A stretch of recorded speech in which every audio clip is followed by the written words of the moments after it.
Hey everybody, how's everybody doing today? Welcome to my photo editing live stream where you can submit your images before the stream starts and I edit them for you live using DxO Photolab 9.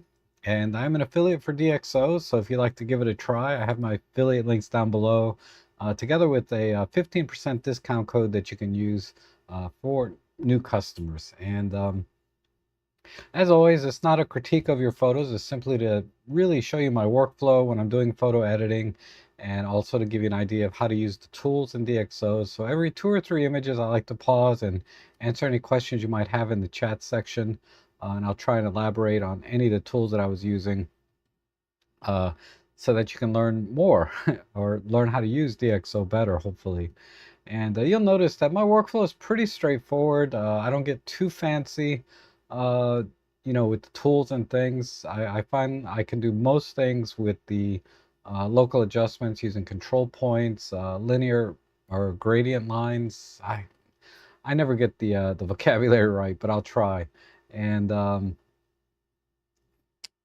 and I try to think out loud what my thought process is in the editing process so that hopefully you can come to edit your photos a little better in a more deliberate and methodical way for more consistent results. And from there, you can tweak it and be as creative as you like. So all of the changes I make will be very subjective because I'm going to edit them just like they're my own photos. So again, it's not a critique or judgment of any kind. It's simply how I edit the photos, and I can make out time to time I'll make recommendations if I see something off in the settings, but like in your camera settings or composition or whatever, um, based on my experience in shooting. So without further ado, let's go ahead and get started. I see John is here. Larry, good to see you. Paul, John Gavin, good morning. And Mark Leonard got a new laptop. Nice. Yeah, 20 seconds. Um, so yeah, I average about 9 seconds on my system, which is not too dissimilar from what you have. The biggest improvement there is with the dedicated graphics card, I think is what you're seeing. So, the first image usually does take about 20 seconds to do the very first one for whatever reason. But then the next few, or most of the ones after that, take 8 to 9 seconds on my system, which is not too dissimilar from what you have. And there's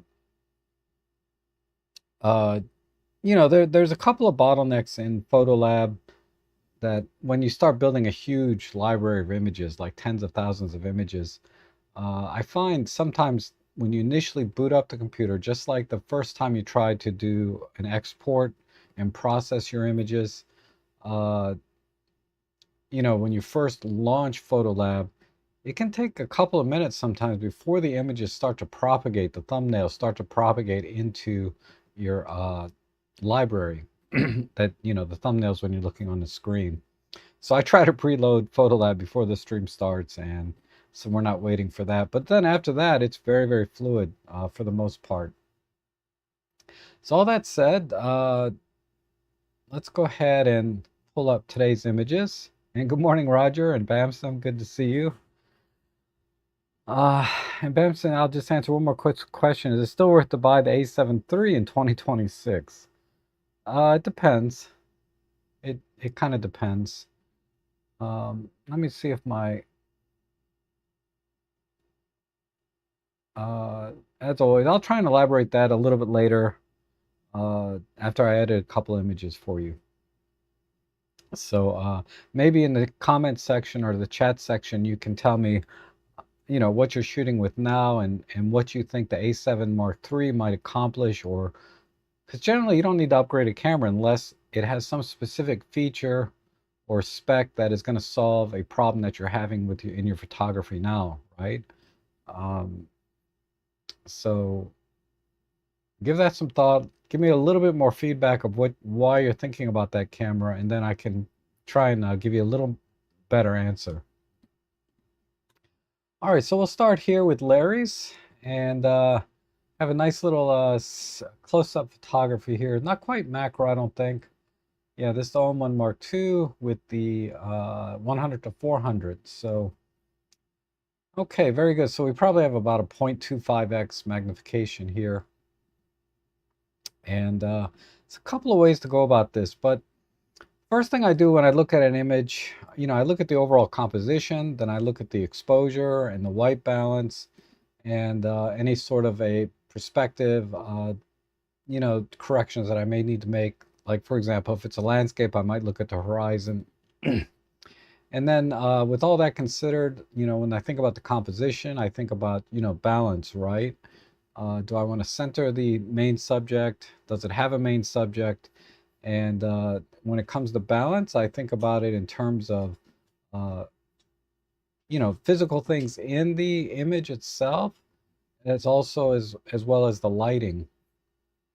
I don't want like half the image to be completely black and the other half to be completely white. That may feel, that if it's half and half, it's kind of balanced, right? But like if if 1/3 of the image is completely white and 2/3 is completely black, that may feel a little bit out of balance. So, that can come into play, usually more in architectural type photography and landscapes. But in close-up photography, what we generally look for are details, right? And what is the subject that we're trying to capture the details in? And also sometimes about uh, the the context or the other things that are in the image, like in the spider web. Is there a fresh kill or a fresh catch there in the webbing that the spider might be approaching? But here it looks like we have just the spider kind of waiting and or protecting maybe a little nest behind there with some eggs. I don't know. Uh, but yeah, there's not any kind of action going on here. The spider's just kind of waiting. So we're going to focus on the detail here because I don't see really a lot else in the image that will add any sort of general reason why you took this picture, right? The reason you took this was most likely to capture the details of the spider down here. And the overall compositional balance looks good to me. It's just slightly off center, which is okay because from the angle of view, I think this works because we're just a little bit above the spider. The exposure is really good. Not sure why you're at 1/1000th of a second for a shot like this, but seems like there was plenty of light because you're only at ISO 3200 at this level. So that's my thought process right now. Now I'm going to start to go into sort of the editing part, and there's in workflow, I want to apply optical corrections, which is a DxO technology, their optics module, which corrects a lot of the imperfections in a lens, like distortion, chromatic aberration, vignetting, and a little bit of sharpening, but it's an intelligent sharpening. It doesn't just globally sharpen an image, it sharpens intelligently based on their database where the lens gets a little soft and where it's a little sharper. It's not going to try to over sharpen areas that are already very sharp. And then their noise reduction, Deep Prime XD3, I think they call it now, as well. So these are the two things I apply before I start to do any kind of real editing to the photo. And I have some other minor tweaks that I've put these all together into a preset that you can download for free off my website. Just go to robtret.com and look under the downloads menu, and you'll see the presets that I've created. So I have a basic preset here, or default, and then extra sharp, and then one here designed specifically for high-res shot mode on our OM system cameras. And all of these presets are tweaked for our 20 megapixel cameras, micro four thirds. They work just as well on everything else, but just know that when I was creating these, I created them based off most of the images that I shoot with, and that is my 20 megapixel OM3 micro four thirds camera. So I'm kind of debating between these two. I'm going to try Now, the default preset adds a little bit of sharpening, and it leans heavily on the optics module. Whereas the extra sharp, I actually go in and start tweaking a little bit more in the unsharp mask and fine-tuning the lens optics module a little bit because there's some sliders there for that. I generally use these when the subject is filling the frame and we have a lot of details that we can, make a little bit sharper, and we have a lot of pixels to work with. On subjects that are not filling the frame, like this little space right in here is probably less than 1 megapixel of data. So I'm going to go ahead and just select this one because I don't have a lot of pixels to work with. So I don't want to over sharpen pixels that are that don't have a lot of detail in them. Okay, and I think we do need to crop in a bit just to get a little bit closer so we can see the finer details. Maybe not that close. And we'll try and keep it a little bit off center. I like to use the rule of third grids to try to create the balance and negative space that feels right. And it's a very subjective choice, but I think with this crop, we have most of the spider here in the center. I may even consider just a square crop. If I put them front and center, no, I think 4:3 works best. And generally when I'm cropping, I try to stick to the standard aspect ratios, mostly because if I decide to print, and I do print occasionally, it makes it easier to frame, buy a frame off the shelf rather than trying to make a custom frame, and also to share on social media. Because a lot of social media is optimized for these standard frame aspect ratios. Now, I can quick jump to the crop tool by just hitting the R key, the letter R on my keyboard, rather than going up to the shortcut bar up here with my mouse. Maybe a little bit higher. Yeah, I like that. Okay, so we have a nice lead up to the spider here.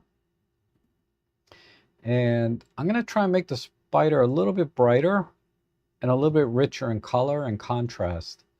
And then maybe just vignette a little bit around the edges here, just to take away, because right now the spider is practically the darkest thing in the frame. We'll see how good the AI tool picks out the spider, but let's go over here. I'm going to go right to local adjustments because I don't see any major exposure or white balance things that I need to change. Otherwise, I could do those in these two panels here, the exposure panel or light panel and the color panel. And these look okay right now. So I'm going to go right to local adjustments. I'm going to click on the AI tool. And let's see. See if I can move this around a bit. And I'm not quite getting it that way, so I'm going to try the rectangle tool. All right, good. Something like that. And I'm going to erase this line. So to erase this line here, because this is just a stick, I'm going to add a submask, grab the brush tool, and then over here, I get a little pop-up, and I'm going to click on the add an eraser. And I'm going to just crank the flow up and opacity to 100%, and then adjust. And if I hit the control key on my keyboard and roll the mouse on my wheel, I can increase or decrease the size of the brush here. I might actually tighten the feathering up just a bit. So I'm going to make a hard stop right in here. So let me zoom in.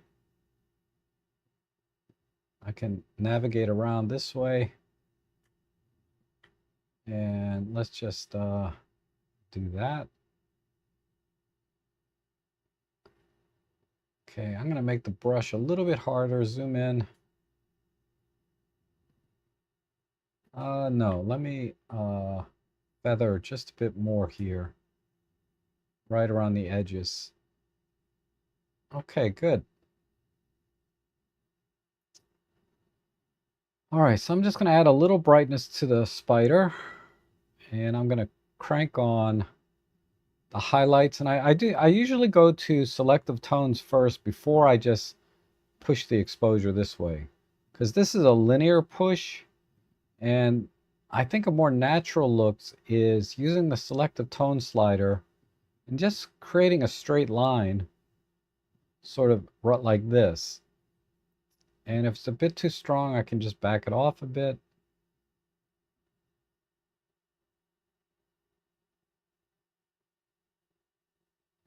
I think that's good. So now the spider is kind of right in line with the overall exposure.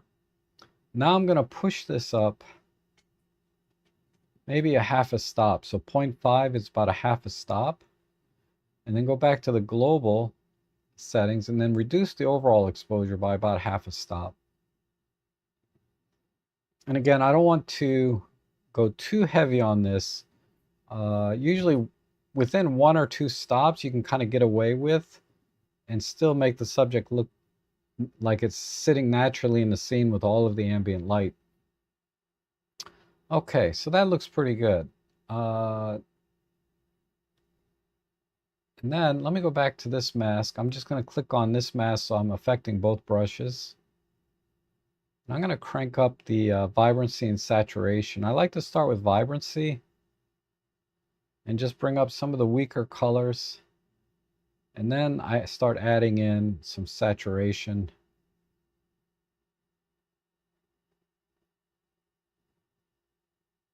So we can really see the colors pop. Okay, that's not bad.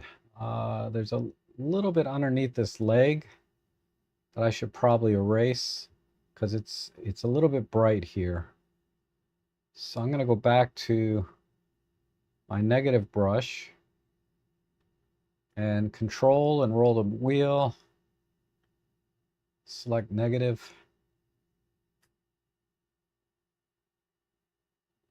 and just get right in here.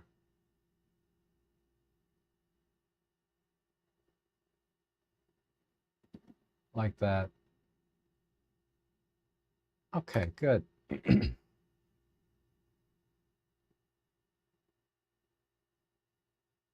All right. I might be able to crop in a little tighter.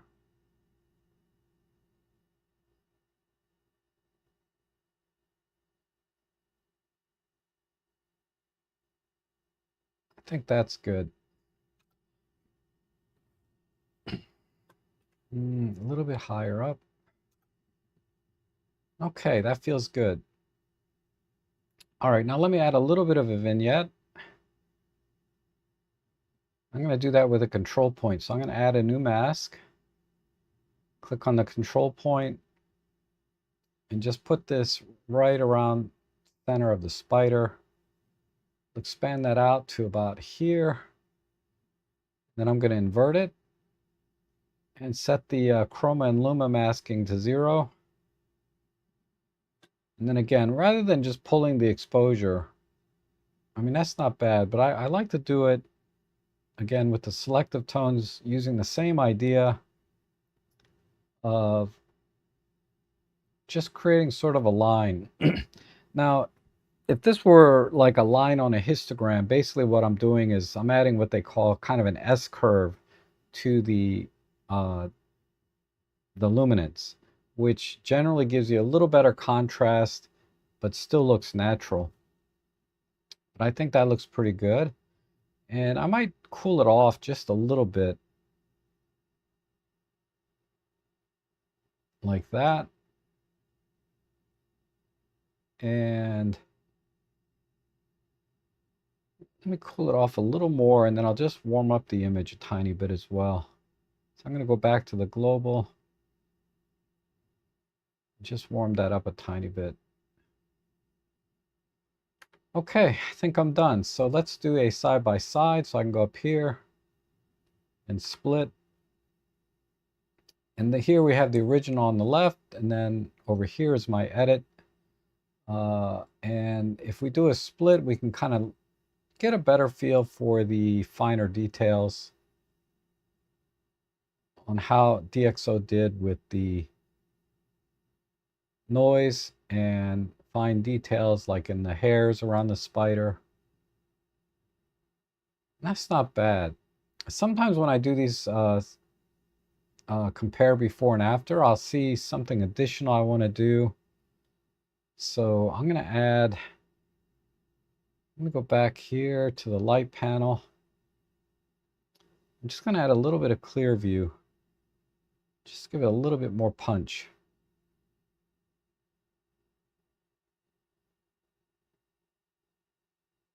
And maybe some additional micro contrast.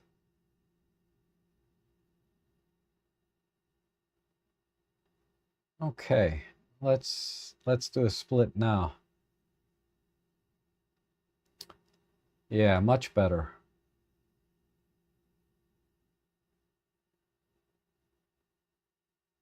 Much better. So that looks pretty good. So here's the before and after. This is with the geometry changes I made. But if I do here with no corrections without geometry, I can just look at the entire image again for comparisons. But I think that came out pretty good. Okay, let's go to the next one. And we have a goat or a ram or a sheep. I don't know. Some kind of creature here. So we'll start with my basic preset or default that I talked about before. And actually, I'm going to go for the extra detail one because we are filling the frame with the subject. So we have a lot of pixels we can work with. Now, when we're this close, I like to level the horizon, so to speak. And that's usually in the eyes, right? When I'm looking at this, the left eye is a little bit lower. I'm sorry, to my left, but his right eye is a little bit lower than his left eye. So I'm just going to just straighten that out a bit. And he actually may be tilting his head, but this is such a tight crop that we're okay. And that feels about right. I could also use the level tool and do it this way, just to show you another way. That's typically how you do a horizon. Something like that. And it came out with the same 2.5 that I had dialed in manually. So I'm getting a pretty good eye for what looks level. All right, now one of the challenges in this composition is it's really tight over here on the left side. And to me, this is a little bit distracting. So I might crop in even tighter.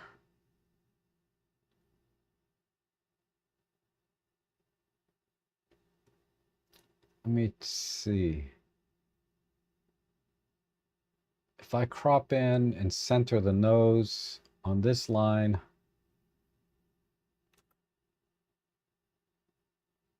I think we're okay.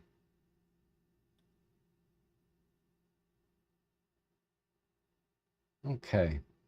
Now, the other thing I want to do is maybe darken the background a little bit, and then just a little bit of light painting on the horns and in some of the fur, just to give a little bit more depth to the image. Because right now the hair is so scraggly, it feels a little bit flat. So adding a little bit of brushing of light and dark will give it a little bit more three-dimensional depth, I think. So let's go over here to the local adjustments. Now that I've done my geometry, the exposure white balance is fine, optical corrections, noise reduction, all of these things I do before I go into the local adjustments. And in particular, the geometry or geometric corrections are the most important before you get into local adjustments, because as of now, the local adjustments do not follow any geometric changes you make later. So if I end up changing the horizon a little bit, then all of the brushing and local adjustments I made are going to be off by whatever amount I change in the horizon. So let me try and brush around. And I'm using the auto select brush. I'm just going to brush around here. Maybe I'll make the brush a little bigger. Well, let's gamble on AI and see. If I say select background. All right, there you go. So it did a better job. There's still a little bit, if you look, you'll see like it didn't highlight down in here in some of the little gaps, but we can just brush those in separately.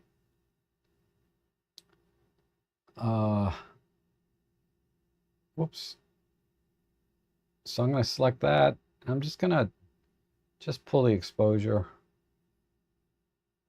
Again, just a little bit at a time here. Okay, that's not bad.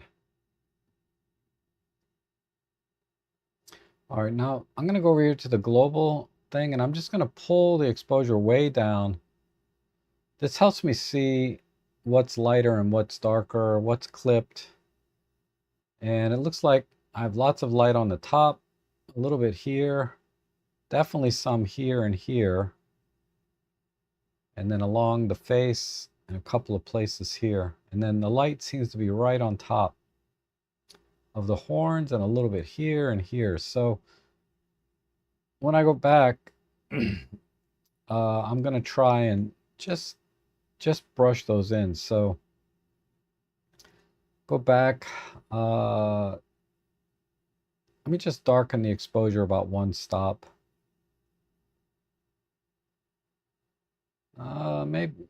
Maybe just a third. Yeah, let's do a third of a stop roughly, or minus 0.31. And then we're going to select a brush, create a new mask. Now this time I'm going to leave the flow and the opacity, we'll put the opacity around 50%.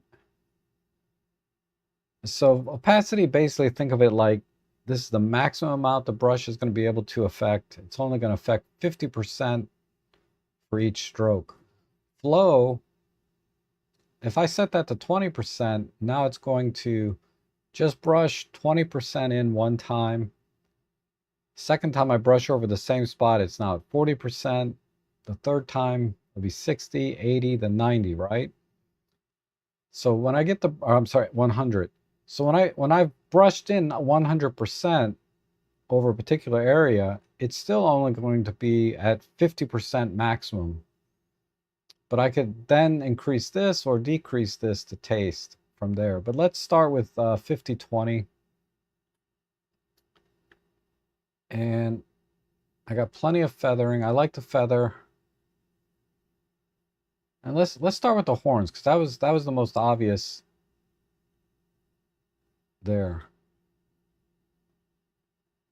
And a little bit here. So again, just following my straight line selective tone, I'm just going to add some light in. And then whenever I add and subtract light, I like to brighten and cool things off, or warm things up and cool them off. So I'm just going to add a little bit of warmth there to the brush as well. And let's add in just a little more.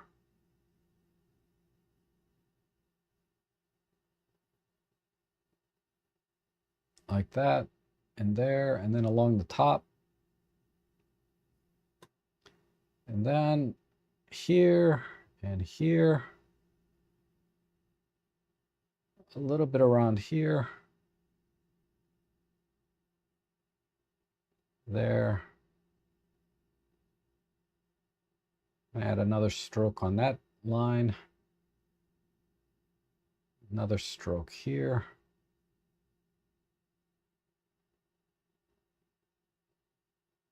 Maybe a little down in here.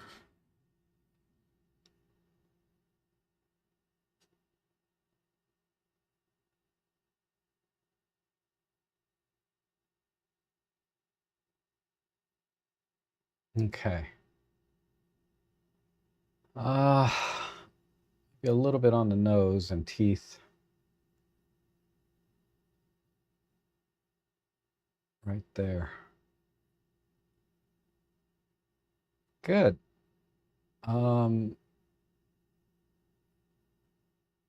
Okay. And then I'm going to, let's work on the eyes. I'll just use a control point because generally I like the eyes to be a little bit brighter.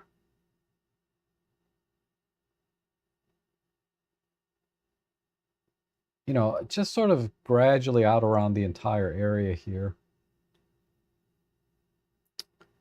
And so let's do the same thing this time, right in here, maybe a little more subtle. And then I'm going to add some clear view and micro contrast.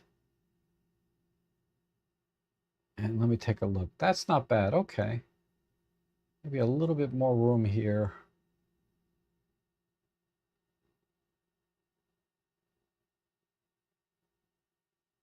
Just give a little bit extra push. So I always like the eyes to stand out. And I'm just gonna push the vibrancy a little bit as well.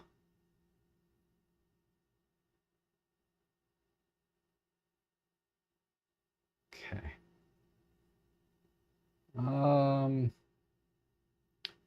Slight push right there.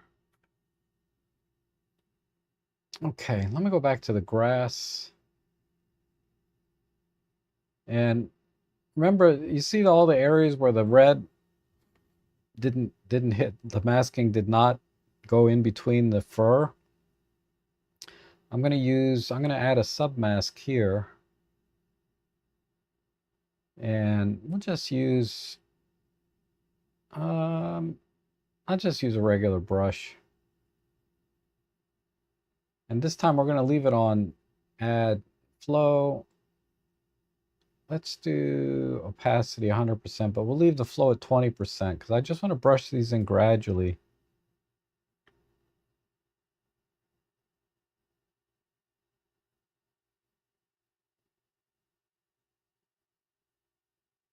So it looks natural. It's a little bit under the chin.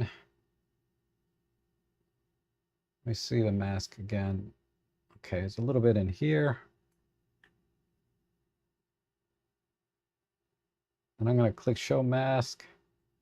It's a little bit in here. Okay.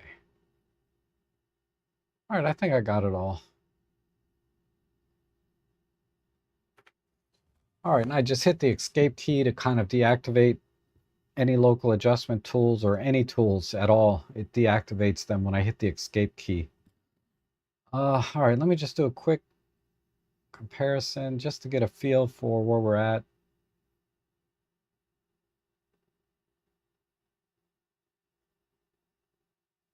And I think that works. All right, so let's stop there. And here's the before, untouched, and there's the after. And that feels, eyes are a little bit brighter than I would prefer, particularly this right side. So I'm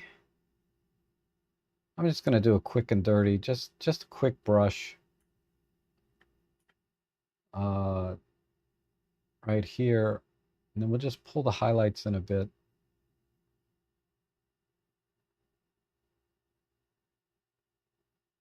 Okay. Let's add one more brush. So I created a new mask. I'm just going to brush in here. Just a little bit more.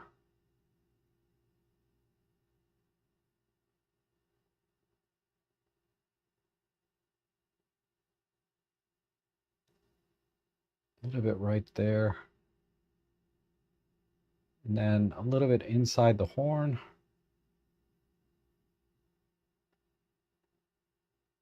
Underneath. A little bit over here. Underneath.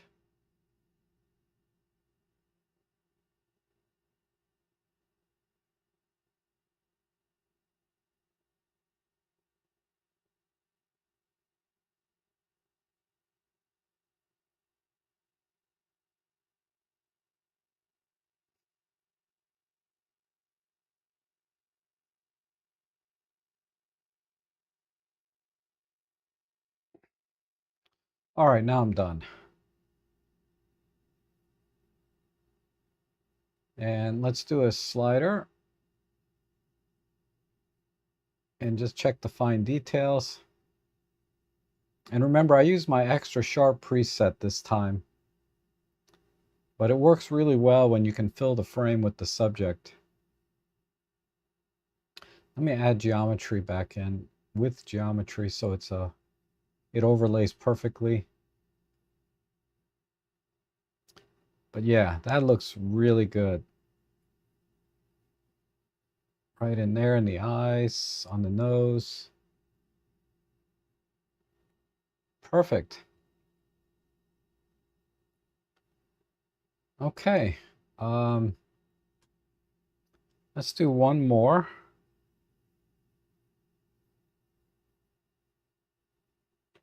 I'm going to hit the F9 key to bring my side panels back in. So this one is definitely a little bit overexposed, but I don't think so much that we've lost any of the color here in the highlights. So that'll be good. So let me go ahead and apply the default preset that I've created. And I'm just going to pull the exposure in a bit just to kind of see. Yeah, it looks right in here. We did lose a little bit of color in these different areas. So what I'm going to do, so now I'm working in the light panel, the global, because the exposure is a little bit too bright for me. So I'm going to just work globally until the exposure looks about right.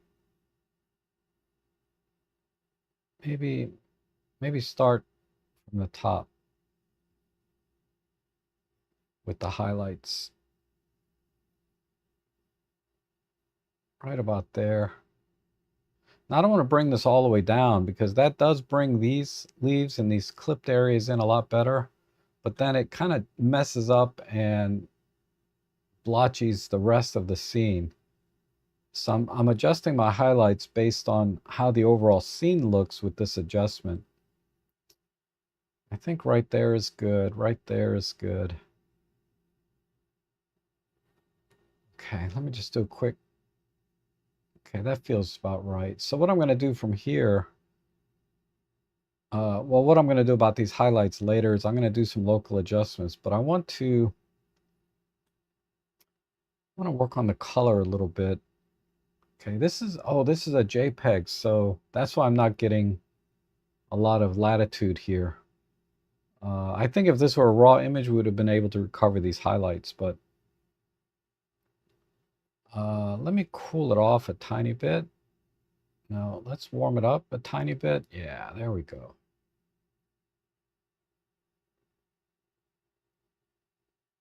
Okay, good. And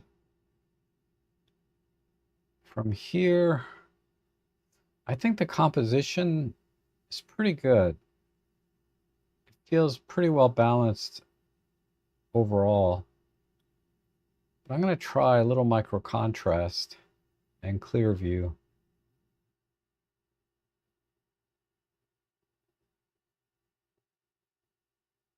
Okay, good. Now, the other thing I want to do is I want to try and separate these colors. And in this case, it's not really color. It's more about the tones. I want to try and separate the darker leaves from the lighter leaves. So we have a little more sort of pattern or sense of depth in the leaves. So the way I might do that is just maybe a control point. And let me select about a leaf size. And I'm going to be very tight on the luminosity here. Just going to add, looks like I only need to add about a 5. And let's see how this goes.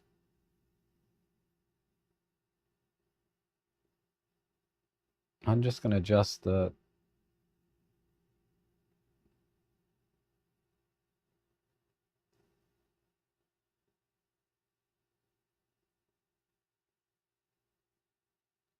there. This one.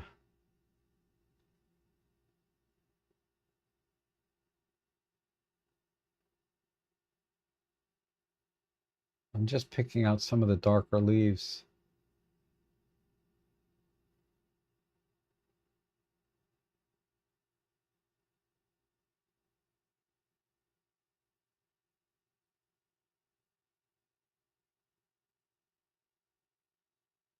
Okay.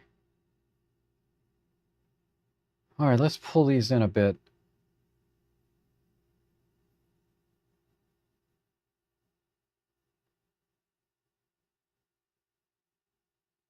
And let's do a little bit of vibrancy.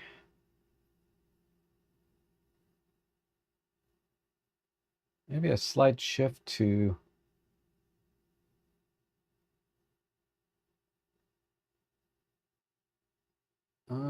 not pink, but just a slight shift. Maybe not. Just a very tiny shift there.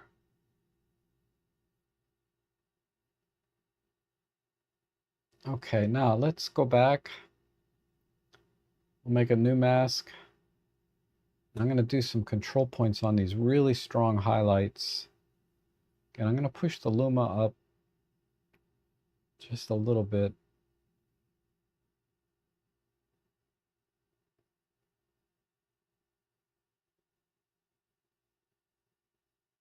And see if I can bring some of these highlights in.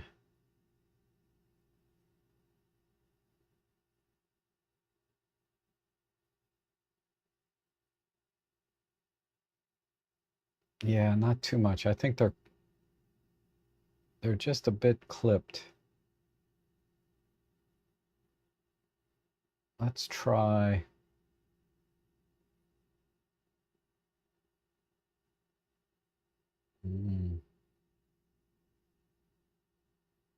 Just add a tiny bit of vibrance.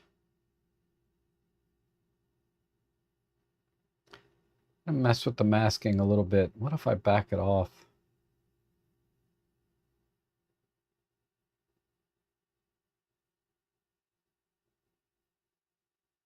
Maybe a little bit on the chroma.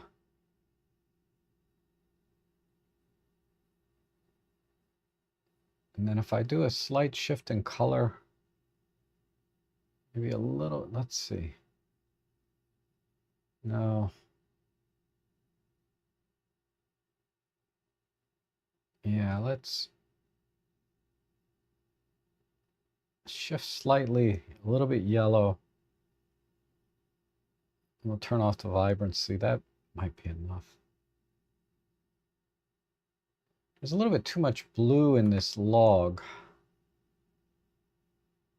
So what if I do AI? I wonder, yeah, I can select the log.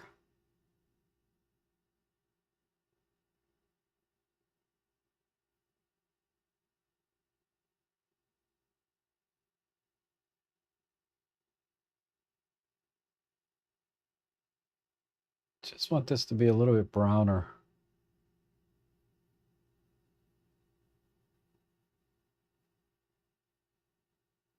Maybe like that.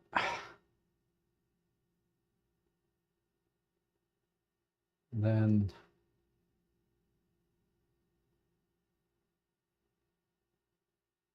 let's adjust some of the traits.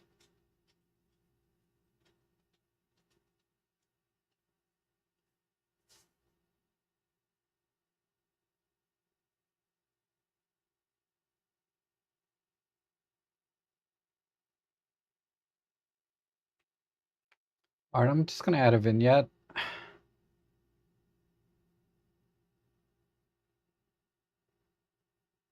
So let's invert the control point, set the chroma and lumen to 0. Just pull these in. Maybe not the highlights.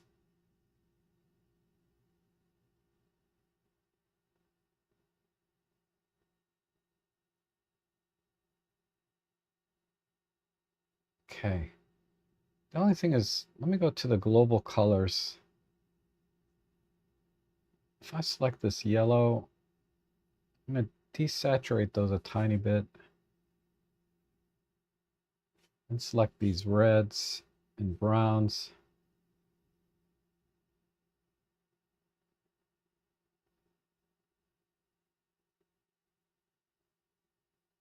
And just pull the luminance back. Just on a global basis.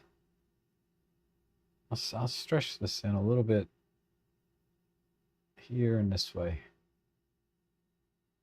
Okay, and then globally, now the image is just a little bit dark overall. I'm just going to give it a little bit of push, and we'll call it there. All right, so the only challenge with this image was really just the exposure. It's just a little bit overexposed. Another thing you can do, these leaves and things look a little bit wet. A lot of times, you know, people will use a polarizer to kind of reduce the speculars and the shine that you get when things get wet, so that you can see a little bit clearer into, you know, the details. So you get a little more vibrancy in the colors, as well as being able to see more details with a polarizer in these kind of scenes. So consider that maybe on another shoot if you didn't do it on this one, and then just watch the exposure. Like I said, it's a little bit overexposed. Maybe you're trying to save the details in the tree trunk here, but this is a minor element, even though it's a pretty big piece of the image. The main thing is all of the details here in the leaves, all the way around. And we can do a slider. We're not going to see as much improvement here because the camera pre-processed the image quite a bit before, you know, DxO. So we're not going to see really a lot of improvement in fine details or distortion, things like that. But like over here, we're able to cover, you know, some of the highlights, but because it's a JPEG, they're very difficult to recover.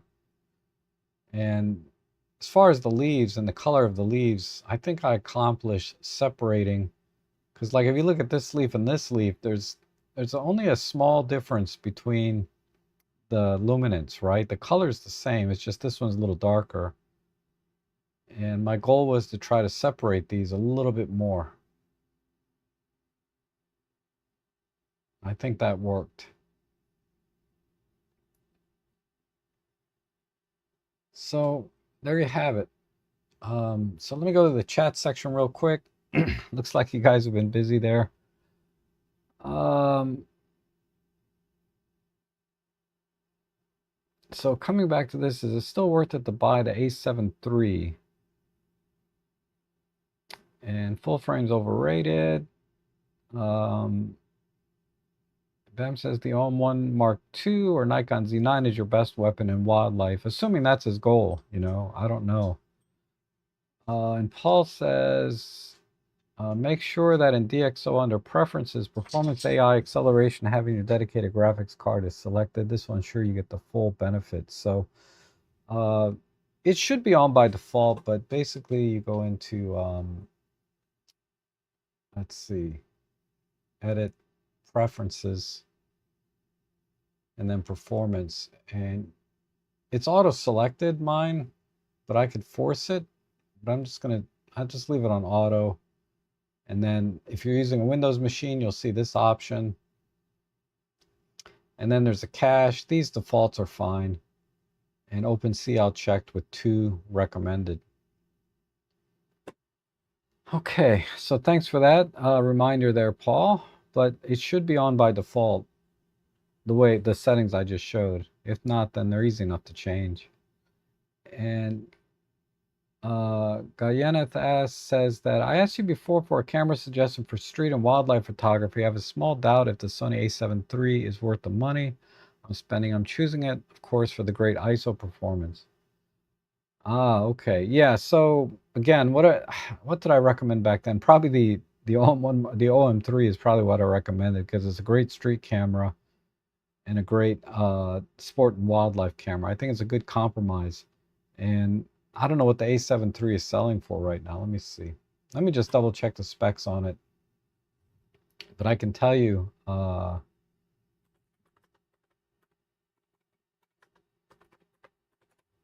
that it's not going to be close. And on the wildlife side, it's not going to be very close to...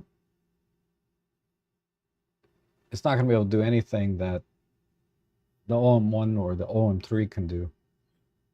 So 24 megapixel full frame, so you will get excellent low light performance.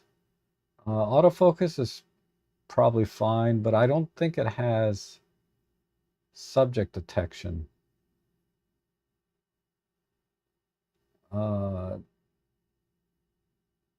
5-axis stabilization won't be as good. And then the video specs, 4K 30, they're pretty much the same. Same viewfinder, 2.36, 3-inch tilt screen. The OM3 has a better spec on the touch screen. I think it's also 3-inch, but it's a 1 point something. It's a higher resolution. Dual card slot 1 supported, UHS 2, and decent battery life, 610 shots.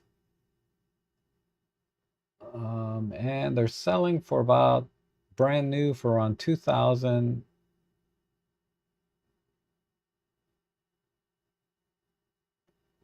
All right. Okay, so you're thinking about the low light performance, right? And no question, it'll be a lot better with the a7 III.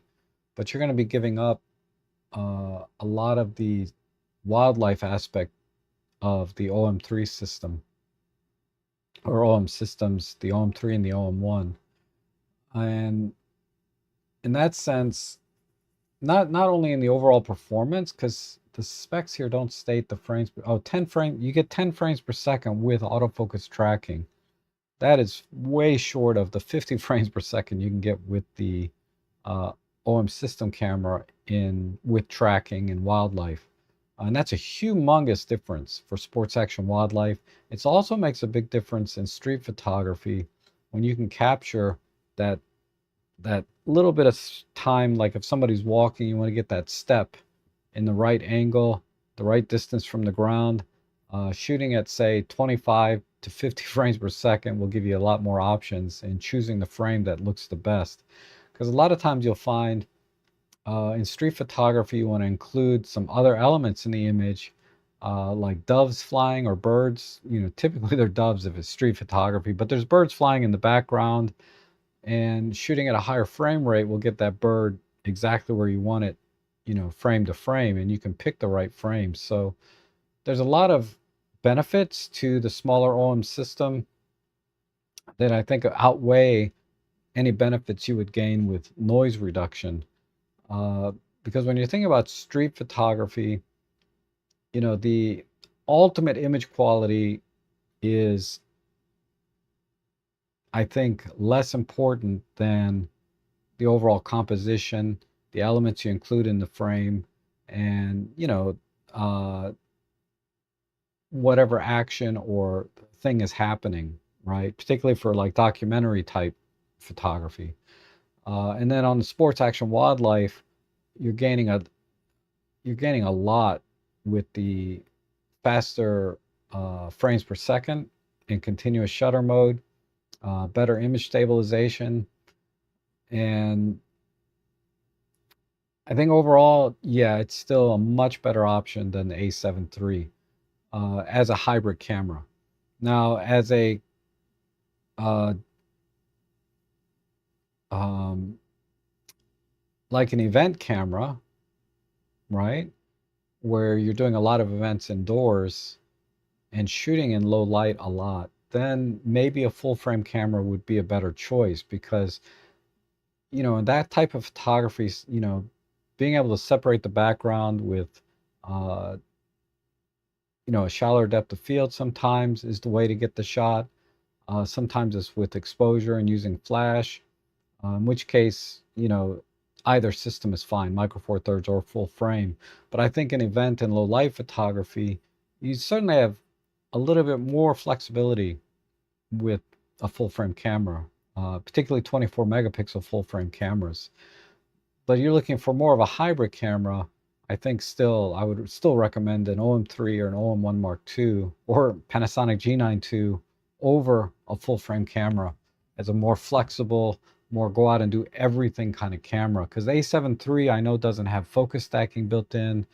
It doesn't have the same frame rates. It doesn't have all of the other computational things that OM systems can do. So the OM system camera is a much more versatile tool as a hybrid sort of dual use or multi-purpose camera. I think it's a much better choice. Not to mention, I'm guarantee the weather sealing and durability of the OM system is going to be more robust than the Sony A7 III.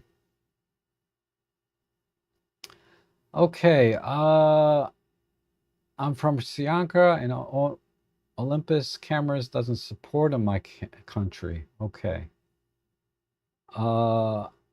And I don't have a camera. I'm buying the Sony A7 III as my first camera. Okay. And all right, so with this additional information, right? If OM Systems is not supported, but you can still buy one, buy a used one, right? Where maybe the local store might give you some warranty with it. Because if you get one that's working and working well out of the box, it'll last you a long time if it's a used one. So there's that option. Now, if they're not available at all, I would probably push you more towards like a Sony APS-C camera, like the A6400, the A6600. These are very affordable, very capable dual purpose cameras, like hybrid cameras. Uh, they're going to have, of course, great autofocus. They have subject detect, and the APS-C crop gives you some flexibility in terms of focal length for wildlife photography, giving you more reach. That would be a good option. Nikon Z50 is the Mark II. If you can buy those brand new, that's an excellent camera, great hybrid camera. Again, APS-C will give you a little bit more reach. So if I have a 300 millimeter lens on APS-C, it's going to be 450 millimeters. So it gives you more reach, as opposed to say a full frame camera. It's still going to be 300 millimeters. And of course on the OM3, 300 millimeters equates to a 600 millimeter equivalent field of view. So I think an APS-C camera makes more sense as a hybrid street and wildlife camera. So the Z50 Mark II, the Canon R7, I think the Mark II is out, but the Canon R7, whatever series, and also the Sony A6600. These are all very good, decent cameras under the $2,000 mark that you can find plenty of lenses in any of the ecosystems, and for both street, compact, pancake, small, lightweight primes, as well as super telephotos for wildlife. Going into full frame for wildlife, you really have to step up your game to, say, a Sony A1, something like that. You're going to have to invest a lot. Now, if money no object, yeah, Sony A1 Mark II with a 600 millimeter f4, you're in over $20,000 at that point. But then you could get that for wildlife and then throw on maybe a Sony 24 to 70. The Mark II is relatively compact. It's not small, but that would be a great street setup for very, very high end. Um, but okay, enough of that. This is an editing stream. I'm talking about gear. Uh, but hopefully that's my perspective, my opinion on what I think, what I would recommend. And Ethan said, I submitted a jumping spider picture. I've never edited, but submitted late. Okay. And Eric's here. Good to see you. And G lenses are far from cheap. That's true. But there's a lot of third-party options for Sony that are great. And the old one has dual card slots. Sony only has one UHS-2 and one UHS-1. Yeah, the A7 III, that's not quite as critical though, because it only shoots at 10 frames per second, so it almost doesn't matter if they were both UHS-1 in my opinion. Having one in UHS-2 is fine. Okay, and then I thought I'd buy an A6600, but I cared more for the ISO performance. Now I understand what I really have to buy. Okay, good. And as you can see, DxO can help you with the noise to the extent that it's irrelevant, right? Whether it's APS-C, Micro Four Thirds, or full frame. Now, I'm not saying that you take 3 images from each. You take an image from any cameras, right? You take an image from the whole lineup of every camera on the market, take the same picture, and apply the same noise reduction. Ultimately, the larger the sensor, the better the image quality. But those differences, how much difference there is from, the biggest sensors to the smallest sensor, to me, I think DxO mitigates quite a bit to the point that, this is good enough compared to this image, which ultimately gives you the best quality. So it's always a balance, right, between image quality and performance. A lot of times you'll find that the biggest sensors, the medium formats type cameras, the big sensor cameras, they have very, very slow performance, right? You get the ultimate image quality, but yeah, forget about sports action wildlife altogether. Full frame also has the same problem unless you spend a lot of money. You get a Nikon Z8, Z9, Sony A1. Yeah, if you got the money, you can get sort of the best of both worlds. The only trade-off being is size and weight, right? Those systems are generally going to be much heavier. And then APS-C and Micro Four Thirds, I think, make a great balance. And when it comes to those systems, OM Systems, Micro Four Thirds has probably the best selection of lenses, in my opinion, quality of lenses. Okay, enough of that. All right, let's go back to editing. And so at this point, I think I can move along a little faster because I did kind of go into a lot of detail in the previous steps. So I'm going to apply basic preset for this one. Exposure looks good. White balance is good. This is just a little bit out of focus here. And then these are in focus. This is probably a depth of field thing. We're at what, F10? Yeah. So at F10, everything back here is going to be in focus, but it looks like your plane of focus was, let's see. Your plane of focus feels like it was kind of back here a little bit. Maybe right about here. It just missed the heron because the heron is kind of soft. We'll see if we can straighten that up a little bit though. There are some AI sharpening tools like from Topaz that might help, but I'm not going to use those. Overall composition, let's see. We got this really distracting pole here.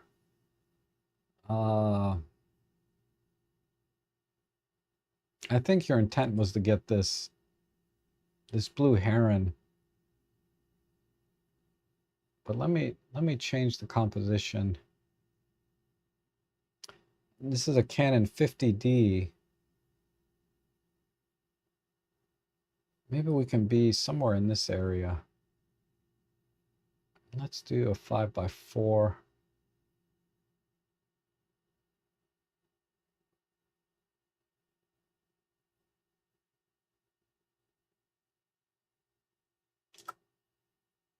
Let's try that. Because that pole is just really distracting. I'm going to make the water a little bit darker. So let's go over here to the local tools. I can just select the water. And I'm just going to pull in a little bit. Add some clear view. And I think that's good. And then let's make a new mask. I'm going to select the blue heron.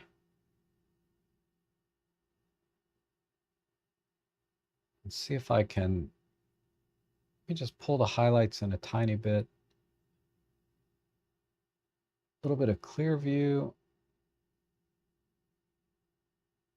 Some micro contrast.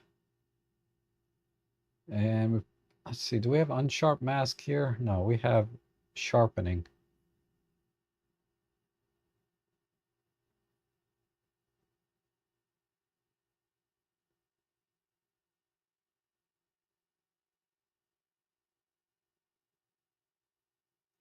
Let's do that. Where's my micro contrast? Maybe a little bit less there. And I'm going to add some vibrancy.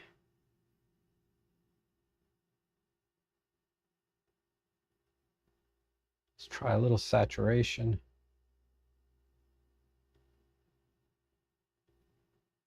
Okay, good.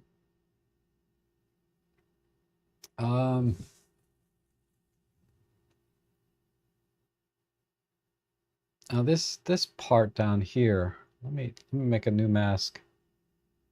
I'm going to select this, and I'm just going to raise this up a bit. Oof.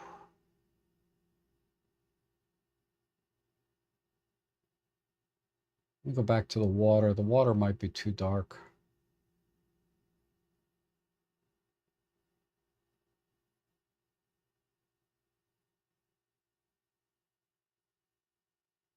So it's starting to look almost like we cut and paste the reflection in. Let's reduce the micro contrast there. Yeah, that helps.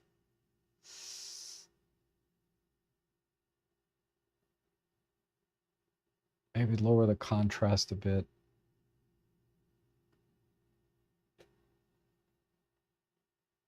Okay. And the geese look okay. I think I'll leave them alone.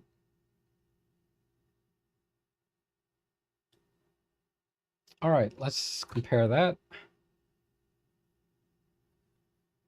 And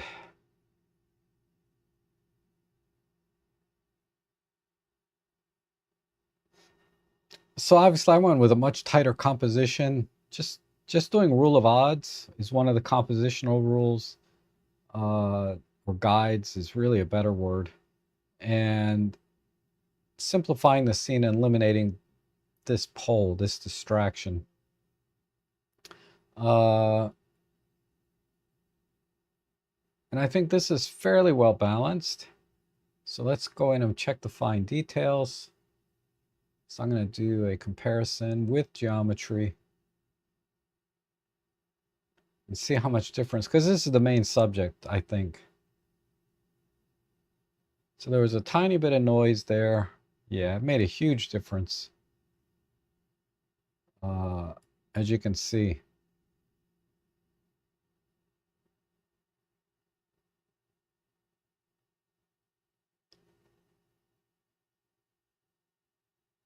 Okay.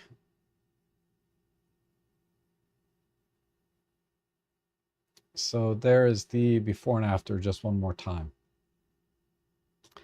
All right, let's go to the next one here. And we have an event photography shot. So we have, using flash, ISO 80 f8, 1/60th.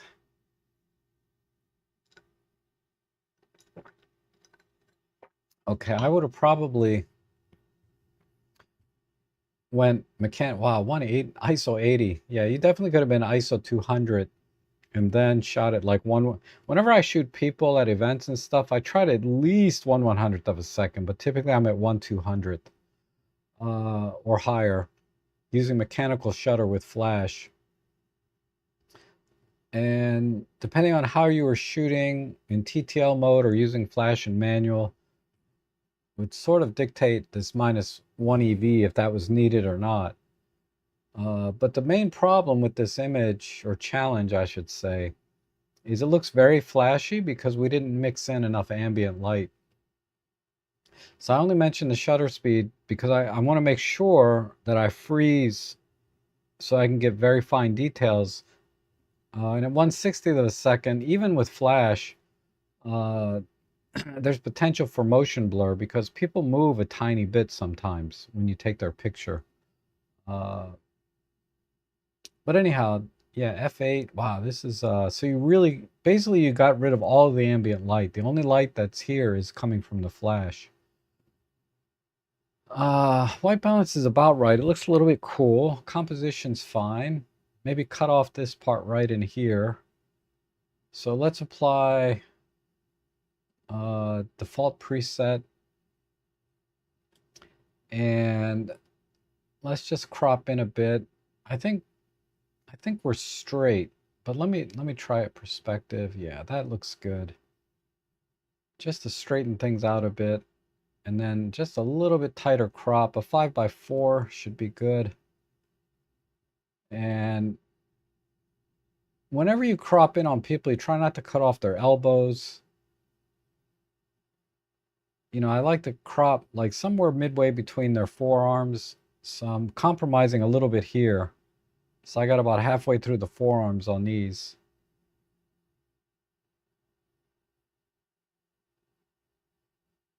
And I'm going to try and balance, because when you have multiple people, I look at the shoulders and where the shoulders are in the frame. So I'm going to try and cut off the shoulders about equal on both sides. And then this person's off to the left. And I think that's good. That's a good balance. All right, let me hit auto lighting real quick and just our smart lighting and see what we get. We're going to do spot weighted, which should detect the faces, and I think that's a good starting point. And the question is, how do we make this look a little more natural? So maybe, let me see. If I use the AI tool, let me see if I can do select background, see what happens. Yeah, it's selected her too. So let's not do that. Let's do add area. Nope, I can't get that in either. What I should have done is, if I do add people, it's going to add these people in the background, I think. So let me try that though.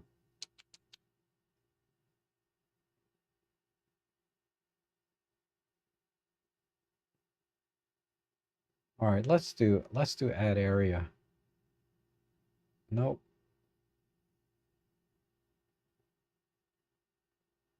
That's not going to work.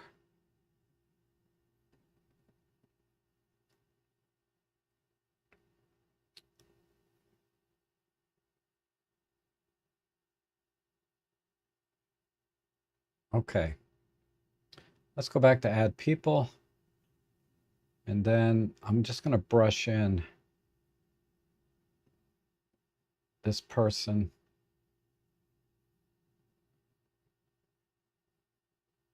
best I can.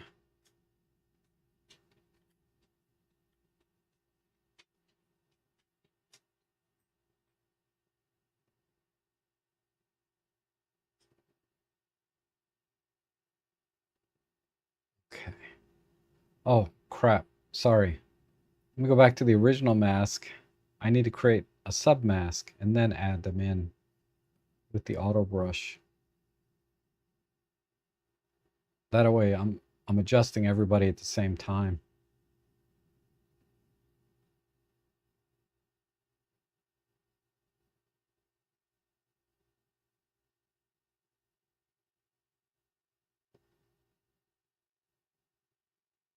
And these brushes don't have to be perfect. Just about right. Now let me do a negative. And let's take out these people.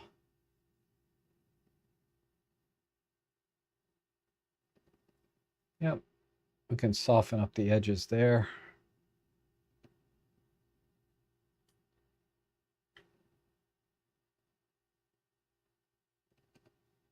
Okay. All right. And then let's add a little bit again.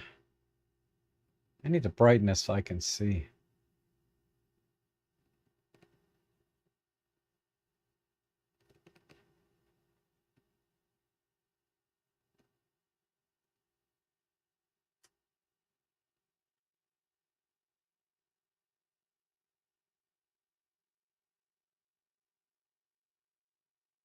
All right, I think that's good. Get that.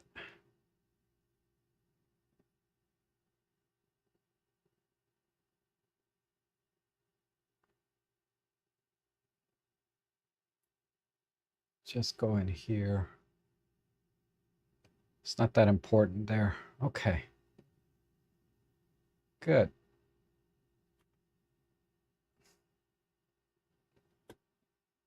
All right, let me adjust this back down.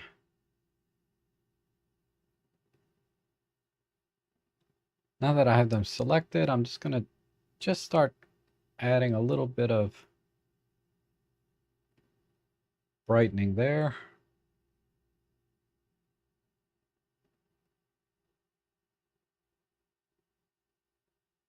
Let's add a little bit of warmth. And then, oh, you know, for color, the white balance is fine. I'm just going to change the natural and I'm going to do portrait 1. Portrait 1 looks really good. You know, that's my preferred color rendering for whenever I do people. Okay. That's not bad. Let's see where we're at here. Okay, we're doing much better. Now the background, I want to bring in a little bit more light back here. Sort of ambient light. Ambient light is generally very warm indoors. So I think that would be the most natural look. Gosh, I'm struggling a bit with the selection tools, but let me see if I can just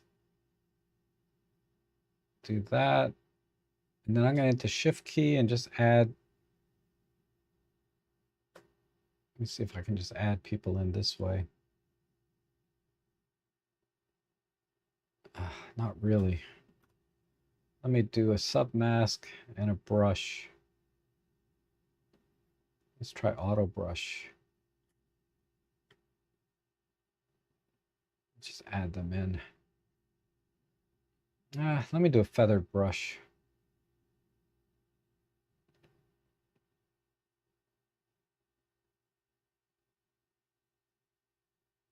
Yeah, opacity and flow.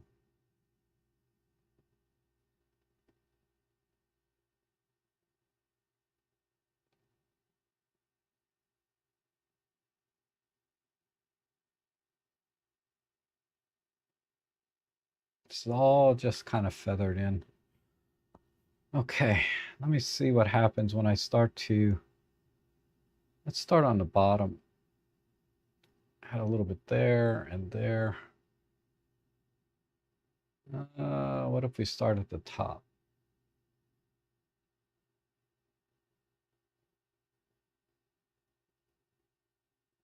It's not bringing the highlights too much.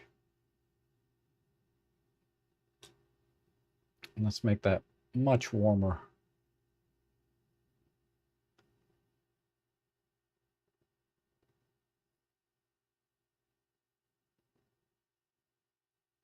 Good, good. Let's add a little bit of warmth overall.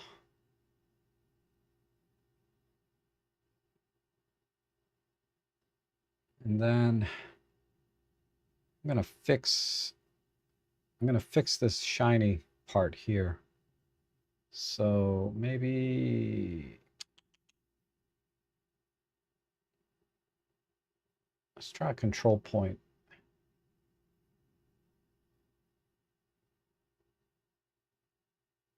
And tighten up the luma. And then let's bring those in.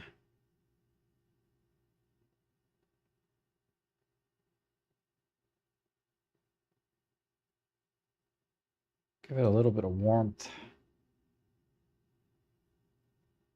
Do the same thing on these. We're here.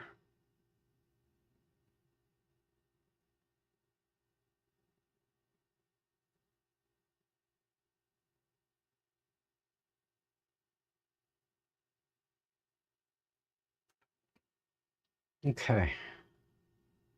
Needs a little more warmth.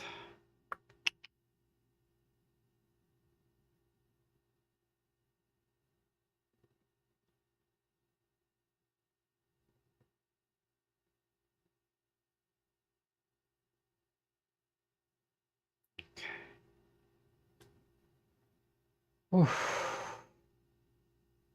We'll just add a little bit of a vignette too. So new mask.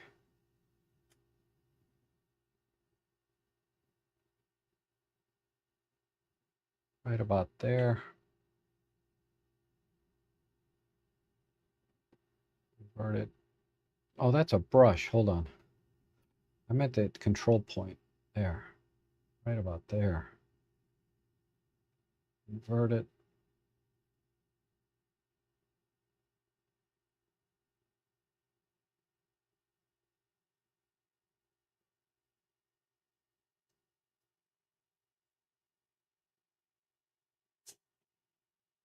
To make a little less contrast.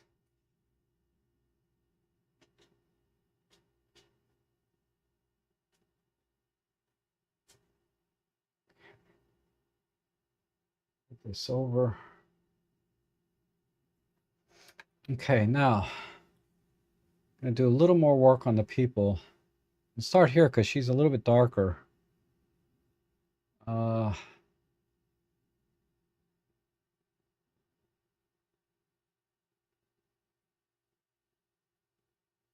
Let's do a control point here and here.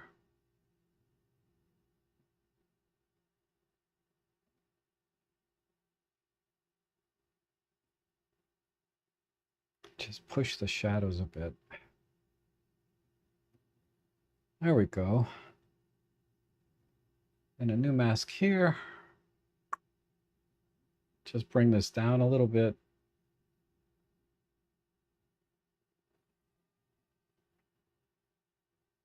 And then her eyes.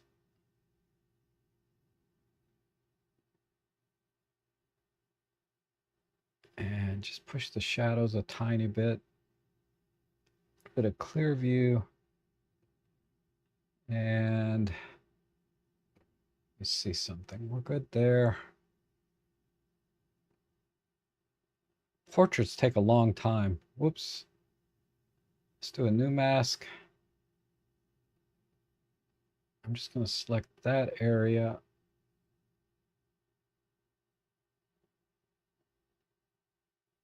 This and this. I guess while we're in here, we can do hers too. Just the whites. And everybody has nice and white teeth. That's nice. Okay. So what I like to do here is just pull back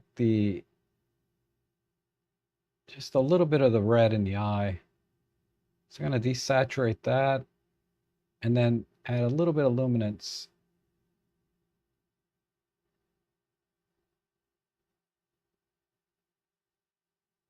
Like that.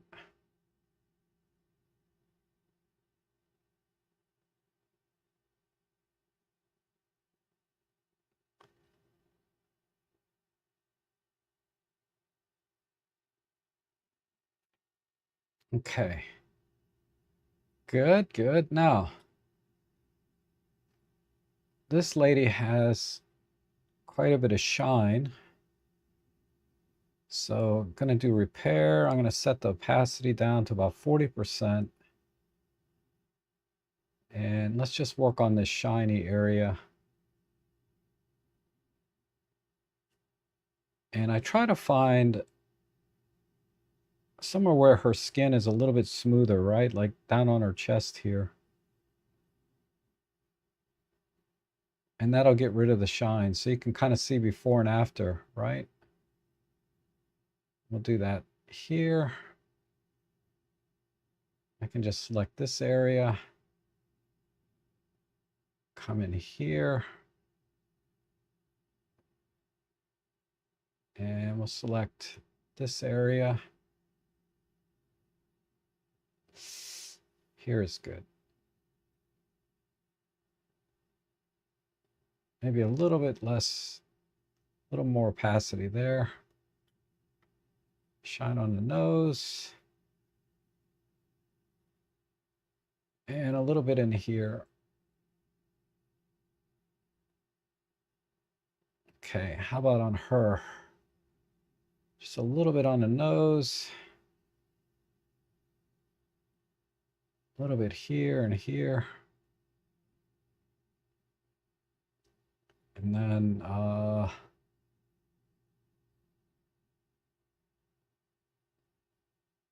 little bit on the nose. And chin. A bit there. Ooh, the chin is, grab the earring. Let's just select this. And I think the glasses are fine. The eyes look good. Shoulders. Oh, she's wearing a ring. Let's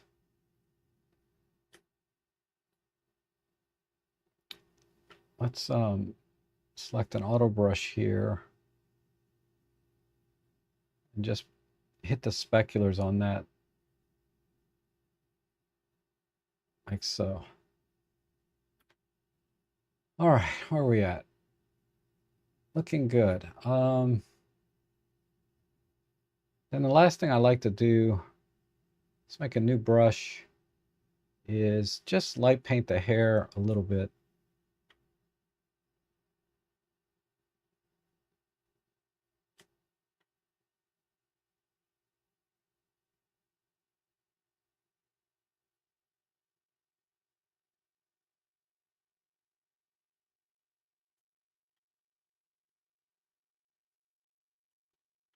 And she has silver, so I think we're okay, but I'll just add a little bit in here.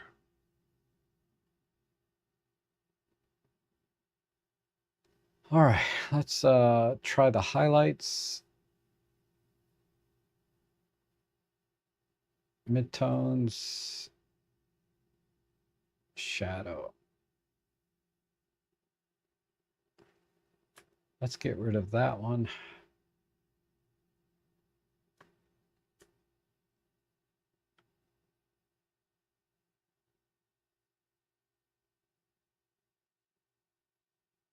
Oh, too much, too much. We turn the flow down.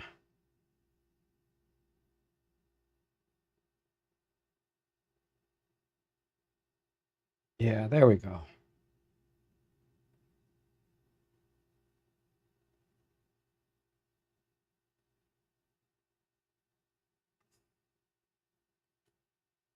Take a little bit off there.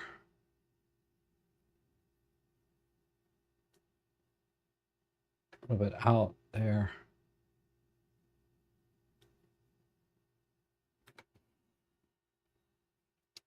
And she's needs to be a little brighter too. So let me just use a control point.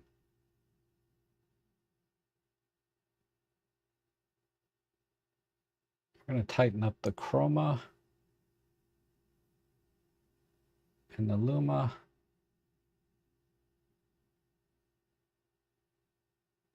And let's just add a little bit there.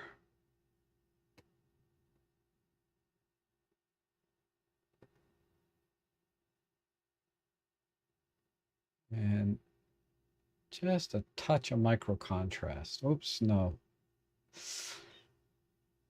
Okay, then one last thing, particularly with women, I like to just soften their faces a tiny bit by just subtracting some micro contrast like that.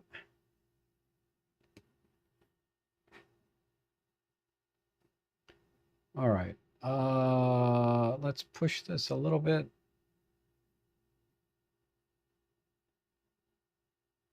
And her face is just a little brighter than everyone else's. So I'm just going to just pull it back a tad.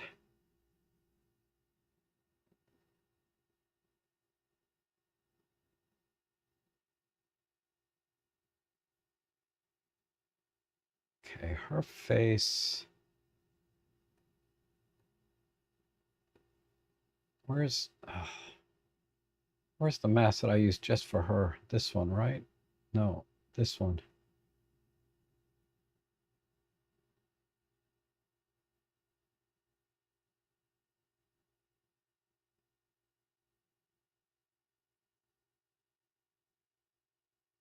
Just a little bit. Okay.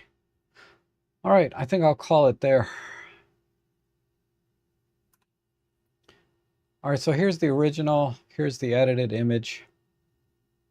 And we're not going to worry about fine details because I softened it a little bit overall. But yeah, I think that looks a little bit more natural. A little bit. Maybe darken this area right here a little bit. So let me pull out my panel. Let's do that with a control point. Just drop one in here.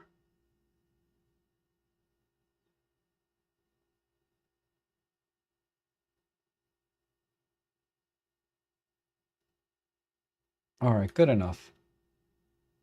I think you get the idea. So that looks, I think that looks a lot better. It looks more natural instead of like a big flash in her face. This looks a lot more natural. But great capture. They all look like they're having a great time. And that's the most important thing, right? Is what is sort of the feeling that you get, and everybody looks really happy to be there and like they're great friends. So I really like the mood of this image. It just needed some editing. Okay, let's go to the next one. And oh, we have a nice little reflection picture. Just a little bit. Let's try this in a vertical. So I'm going to apply a default preset. Let's see if a vertical works. Yeah, we can fit everything in this way. And we'll go ahead and select the water and just pull that in a bit.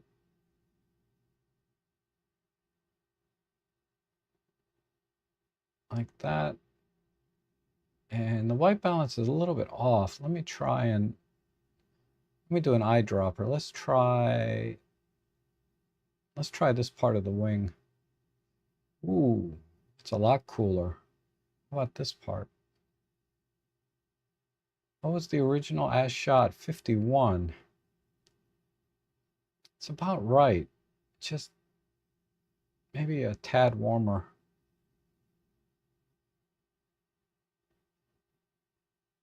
And then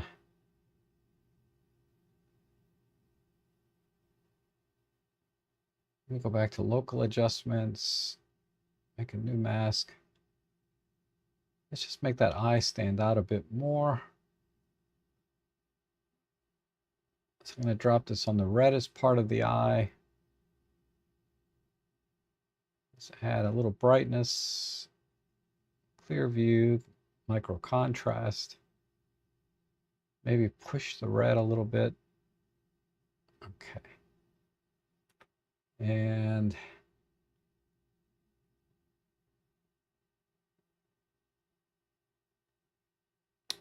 these legs, I wonder if they're really that green. I'm just going to take a little bit of green out of those. So let me select my auto brush.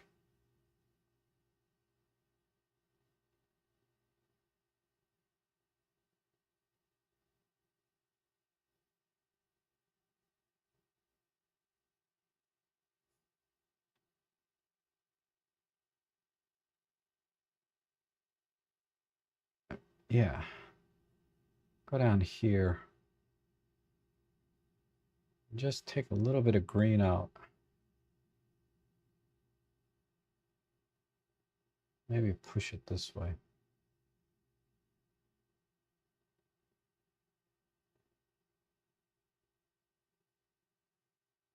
Just a little bit. I don't want it to be too far off what it actually captured because that might be the actual color, but it just feels a little bit too green. I suspect because it's reflecting a little bit off the water. The bird itself needs a little bit more contrast. So let's select the bird and maybe clear view. Some micro contrast. Maybe a slight pull on the highlights.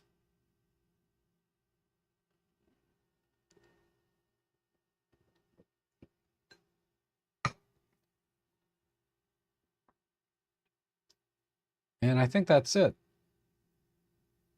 I did notice a little bit on the beak though.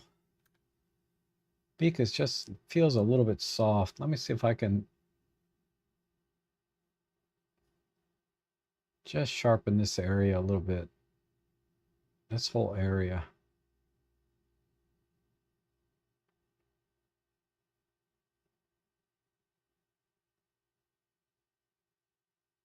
Like that. Really, really good capture though. Excellent settings here across the board. Oh, this is Paul's, of course. Paul has his settings and skill set all dialed in, I think, just perfectly. Let's add just maybe a little vignette as well. Just right in the center is fine. I'll invert that.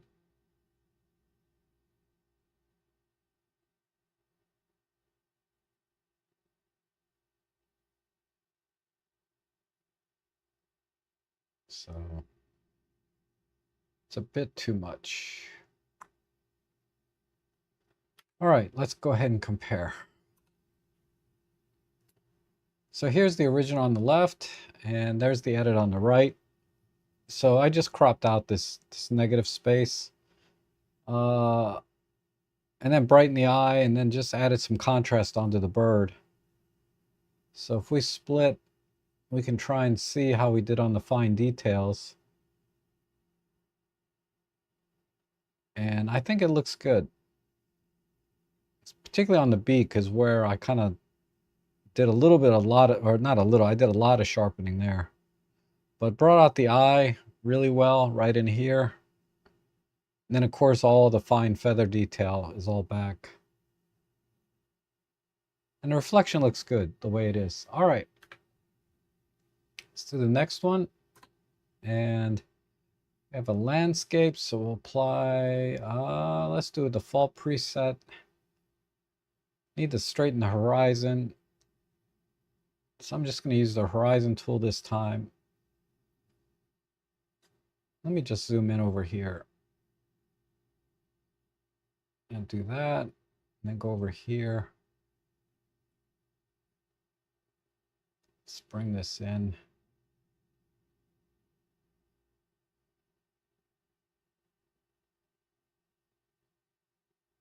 Right about there, I think is good.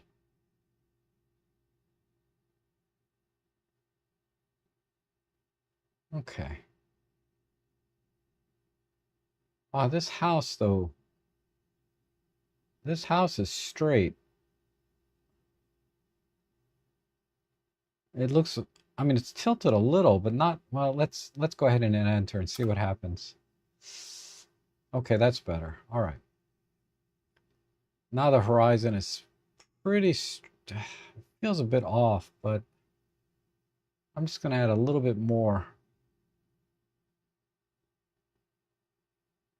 All right. So I have a nice little accent here of two people walking, maybe a person up here. We have this house. This is not too critical.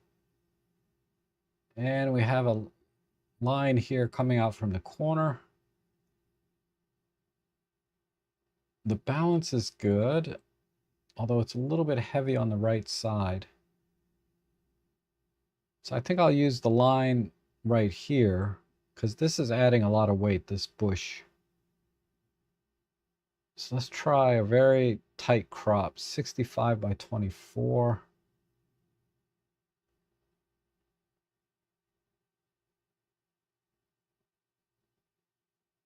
Yeah, that's straight. And let's put this house in that quadrant. We've got a good block here, a decent block here. And then this is all negative space. So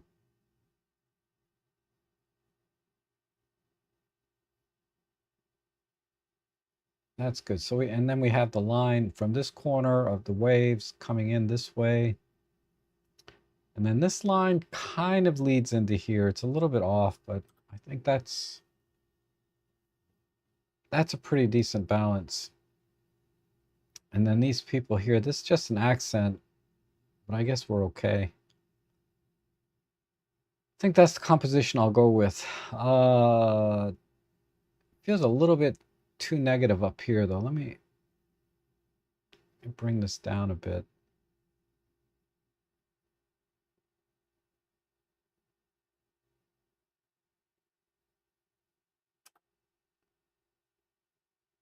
I think we're still good.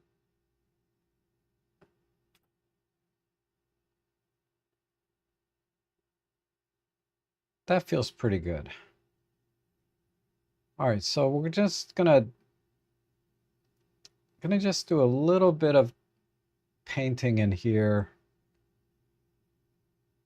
just to give it a little more depth.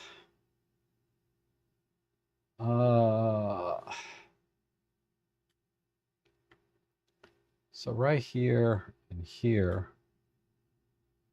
definitely this house and land around it, and this grass right there and there.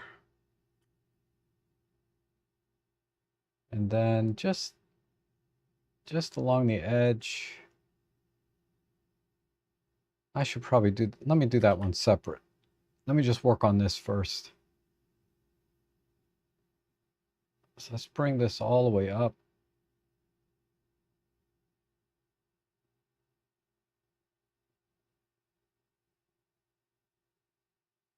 Like that. Let's take a little bit off here.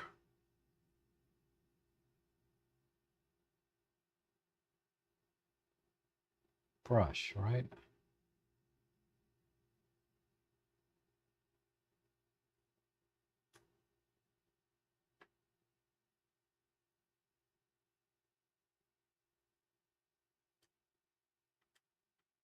Brush here, here.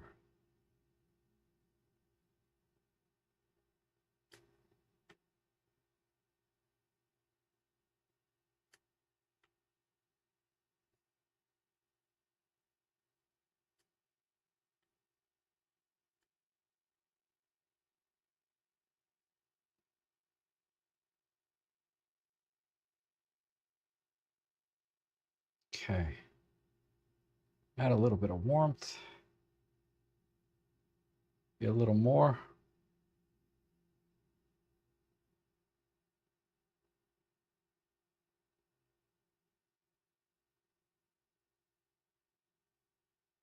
Let's add a little bit here. No, that doesn't work.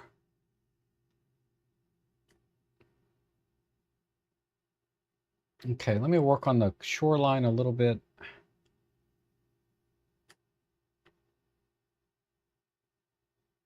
What am I at? 16 and 6, that's close.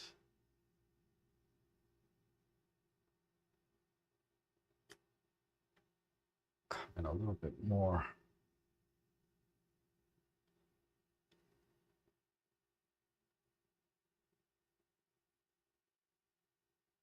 Just a little bit, some clear view,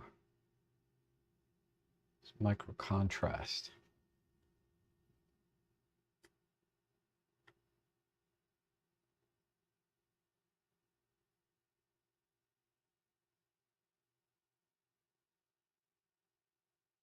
Okay.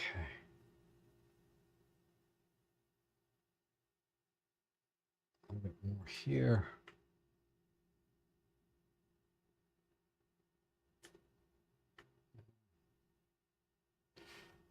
All right. Then a little warmth maybe.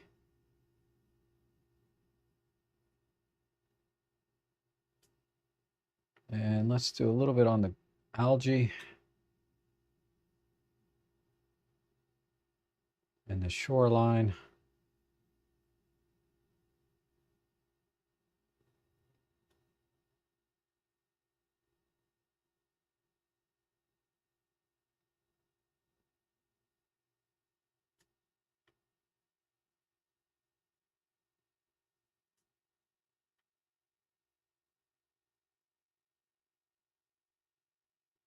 Okay. All right, let's work on the clouds a bit. Maybe an AI. And let's brighten those up a bit. Add some clear view.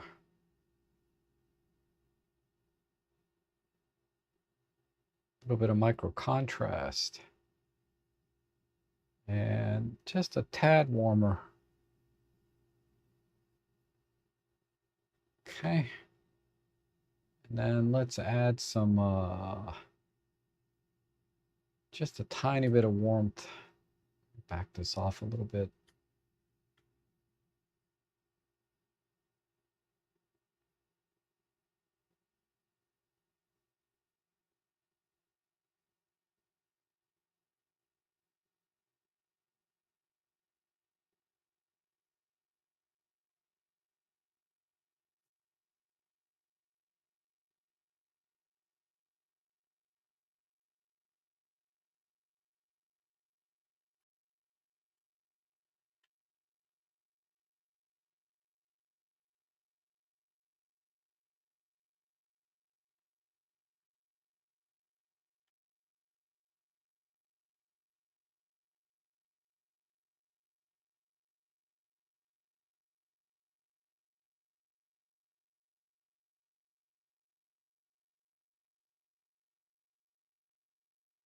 I'm just light painting. I'm sorry. I stopped talking, but I have to be careful or concentrate a little bit on this.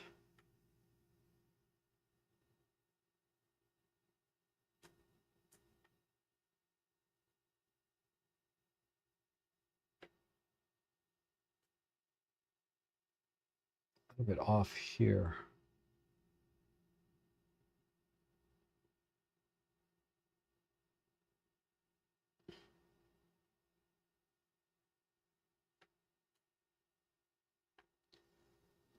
Okay, I think that's good. It's just a little bit.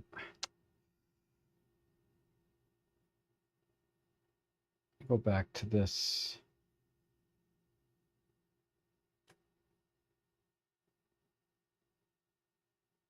Just take a little bit across off here. Subtract a little more.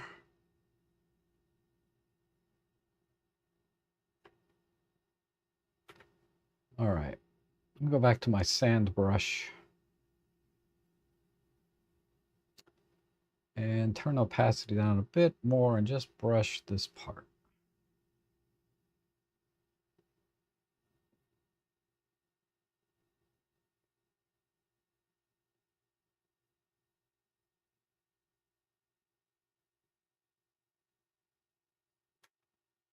All right.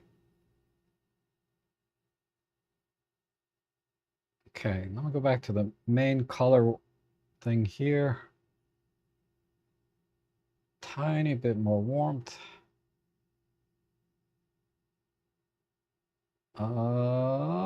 Maybe some vibrancy.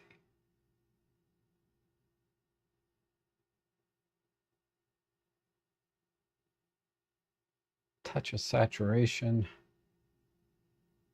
Just need a little more light on that house. I'll just use a brush.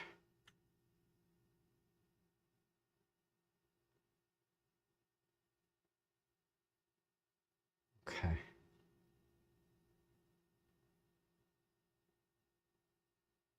A little bit there.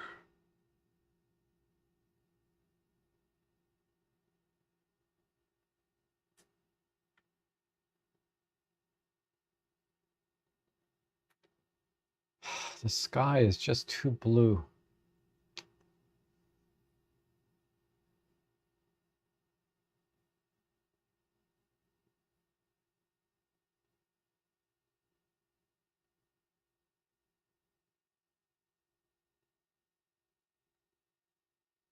All right, I'm going to call it there. I think the water could be, let me do one more thing. Try some clear view on the water. Yeah, and some micro contrast.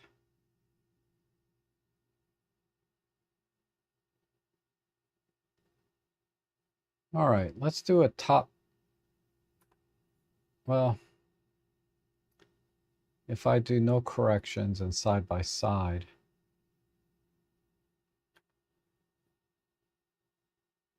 So I did just a super wide crop, right? It's still a little bit heavy on the top, but so I'd like to come down a little bit on the composition. Let me just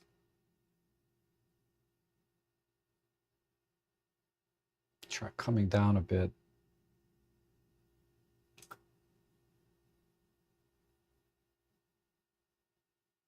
That kind of works, but okay. So here's the original on the left. It's very cool, and because it's so cloudy, it's a little bit flat, right? The lighting. So, you know, I did the light painting here and there just to kind of, again, bring that depth back, and then made it nice and crispy and saturated. So if we do a top down with geometry, you know, I think I think that works. And this is certainly a bit warmer feeling than this one. This one feels much more cooler and ominous. So two different very moods, I think. So that's a subjective choice that I wanted to get a little warmer and softer rather than this cooler and darker mood. And then if we do the fine details, we can just kind of do a before and after split this way. But I think it cleaned up rather nicely. And then fine details aren't quite as critical here, but you know, you can see the beach. I mean, I'm zoomed in to 350, so let's do something like this. And then this house. Yeah, that looks a lot better. Okay, let's do the next one. And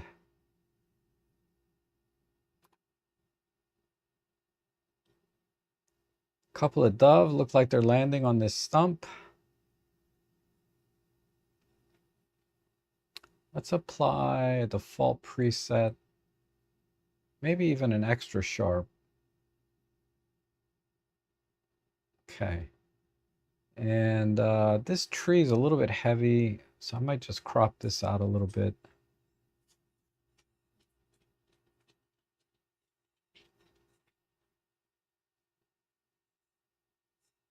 Maybe do a little horizon correction while I'm at it.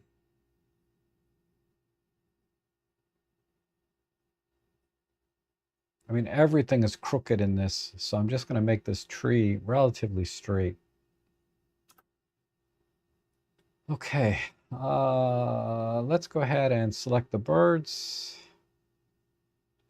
So one there, and some micro contrast, some vibrancy, maybe a little push in the shadows. Highlights, some clear view. Let's go to the global side, pull this down. Let's do it this way. Okay.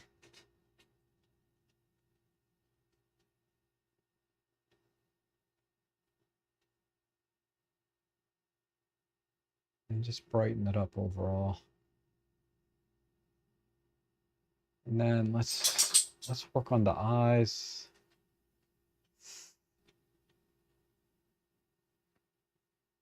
Whoops, where's my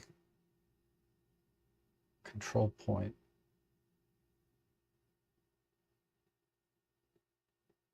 The eyes are pretty bright. I think all we have to do is just add some color. So let's stretch that out.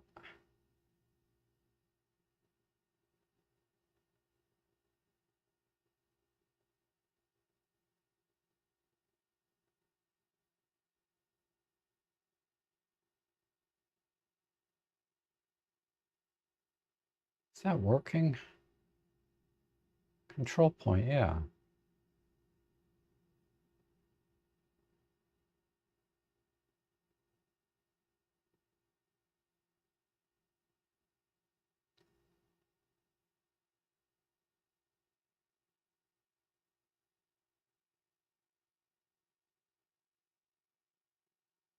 Okay.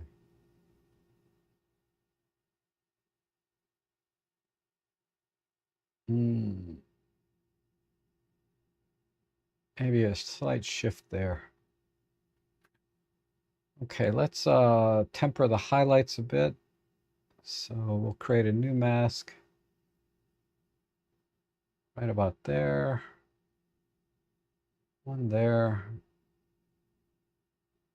A little bit tighter on the luma, maybe over here.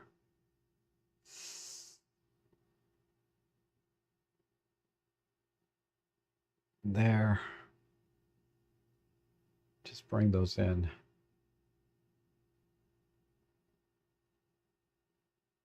And let's bring out a little detail on the wings. Whoops. Did I accidentally? Yeah. There we go. Let's do just another control point. I'm going to try some clear view, micro contrast, and a slight push in the shadows.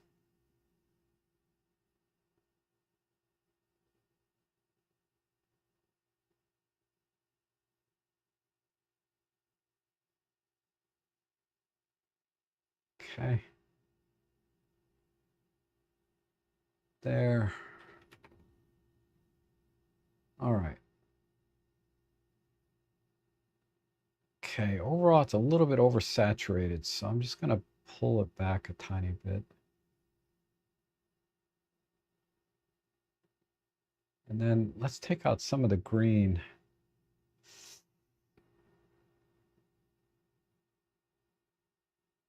Like that.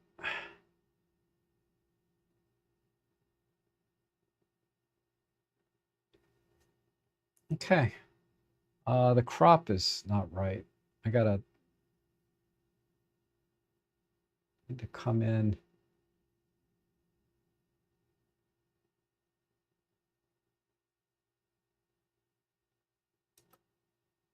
Like so.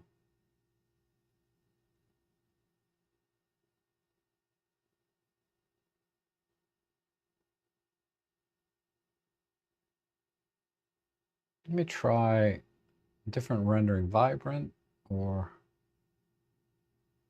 I think I like vivid.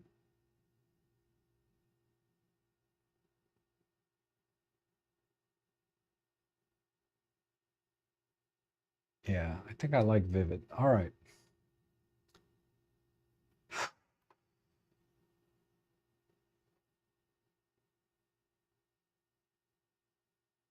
All right, so here's the original on the left, and then my edit on the right.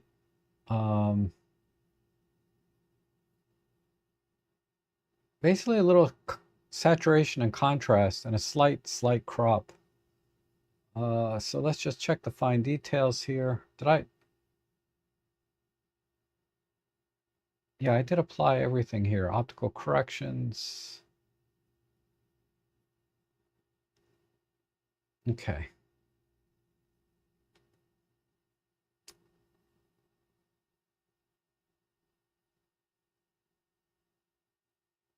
So there's the before, and then here's the after. I think that came up pretty nice.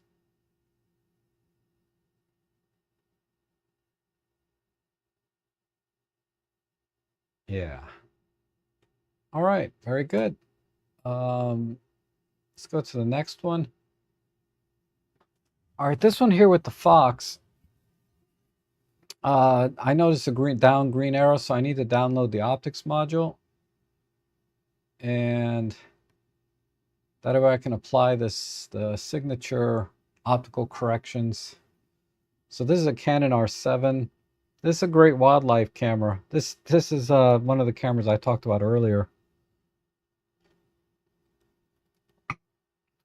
Okay. Bring my panels back in with the F9 key. And apply, let's do default. Let's crop maybe a little bit this way. Thing is, do I like, oh, excuse me. Do I like this legs or do I like, I'm sorry, do I like the grass or do I like the log? And I think I like the log a little bit better. And that's a decent crop. So let's do this.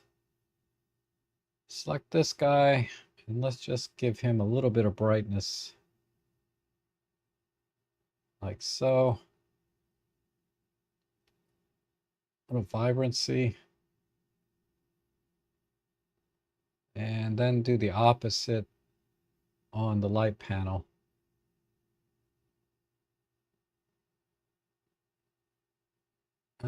That's not looking so great. Let's try just darkening it. Go back. Add a little bit more. Maybe a little warmth on top of that. What 49? Let's just warm up the entire image.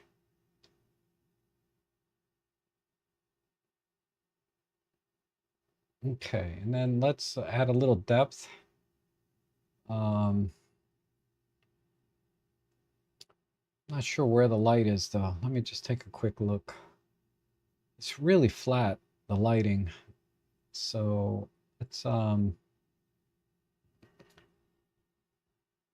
a little depth to the log. Whoops, I'm still got my AI tool selected. Let's go over here. Let's just brush in some stuff.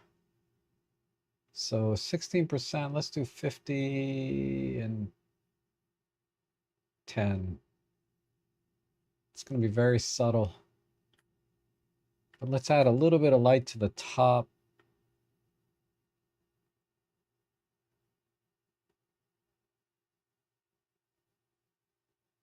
Do another stroke here. A little bit there.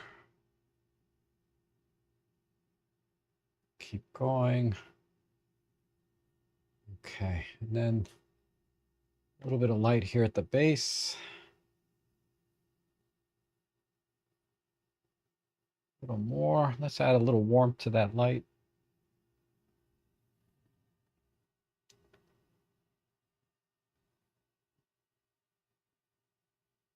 Okay.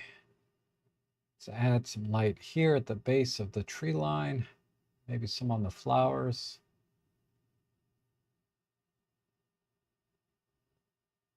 A little bit of light here and here. And a little more here.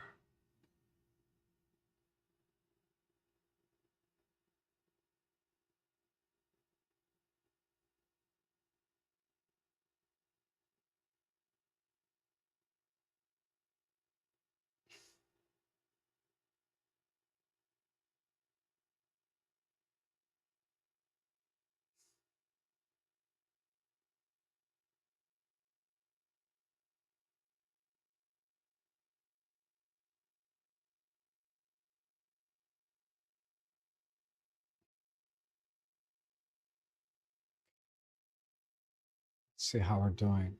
Good. All right. Let's just add a little light to the eyes. One eye's pretty much darker than the other, so I might have to do the eyes separately.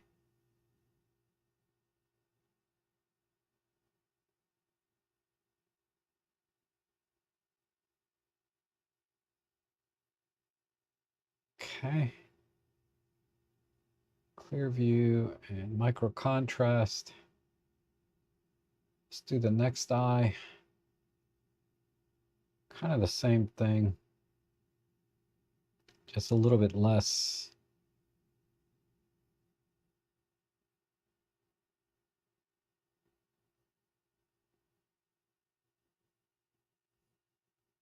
Maybe add a little extra color there.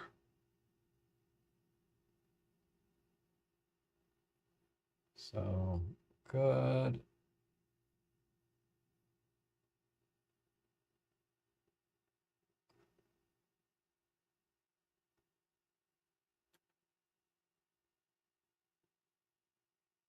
Let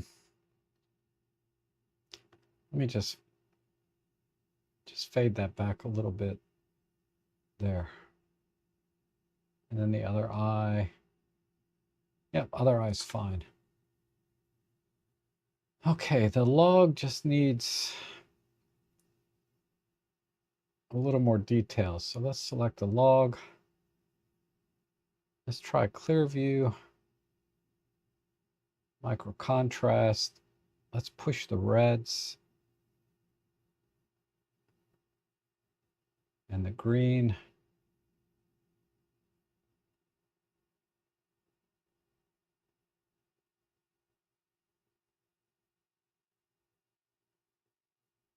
Maybe make the reds a little darker.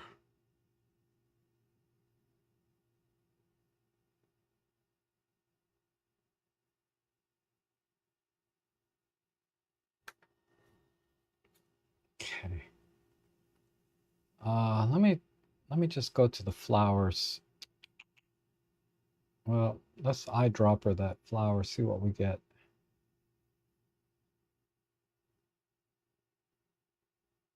Just brighten those up, maybe a little more saturation.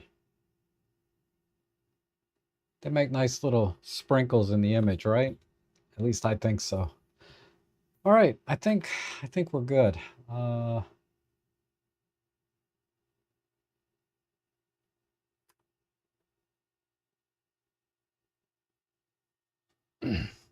So I think this makes a little better composition. It feels very well balanced, and a little bit of pop and color and contrast, and then very subtle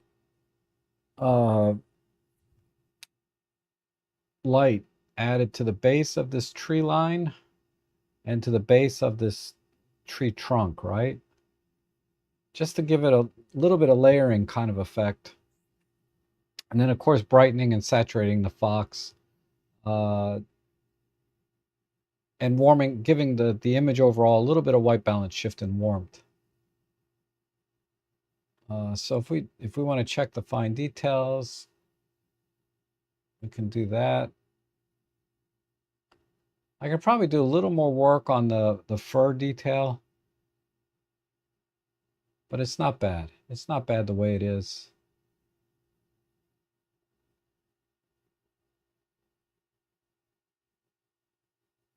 All right. That looks pretty good. So let me check the chat. Not much chat came in. That one was from Stefan. Okay, thank you for sending that beautiful shot.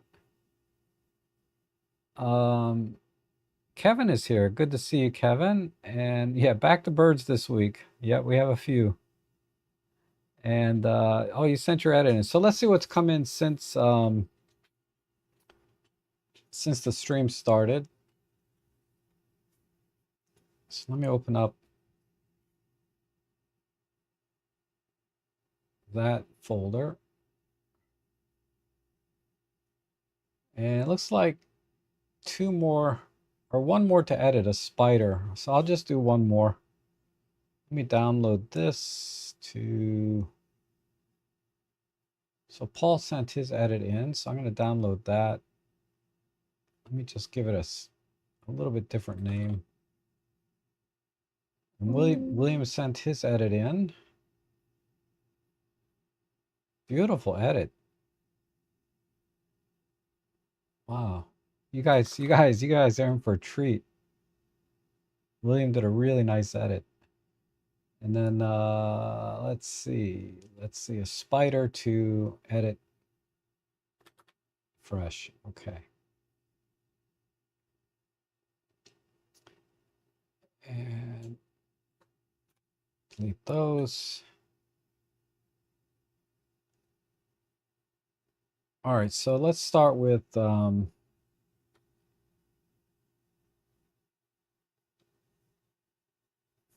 at that edit. Very, very low key. Very nice.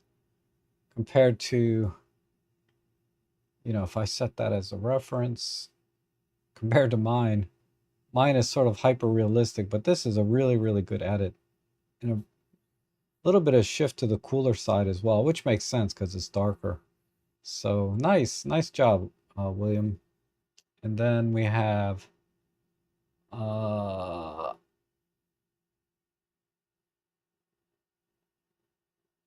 Paul's edit.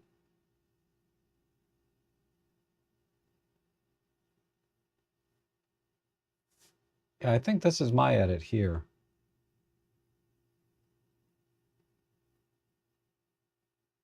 No, this is my edit on the right. Okay. So virtually identical, identical, I think. Hold on. Let me just make sure I got this right. I might have selected the same image twice. Okay, my edit on the left, Paul's edit on the right. Okay. So Paul went with a square crop as opposed to vertical. I think both are valid. And both work. The square crop is nice too.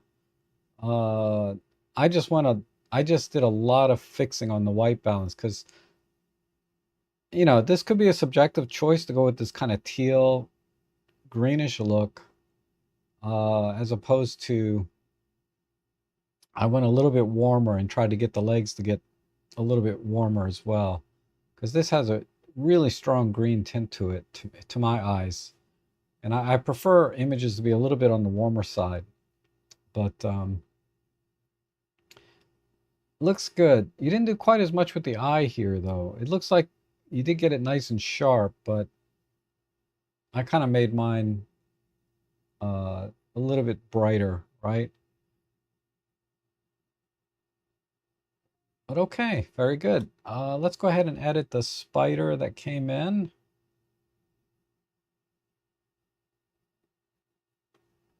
And Ethan says this is a stack of over 100 images. Wow.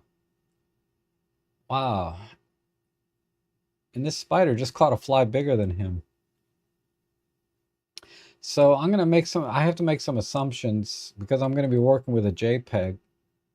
But, you know, downloading an optics module on a JPEG has, unless it's the straight out of camera JPEG, this really doesn't do anything. But it doesn't really hurt it either. So let's do extra sharp on this one. And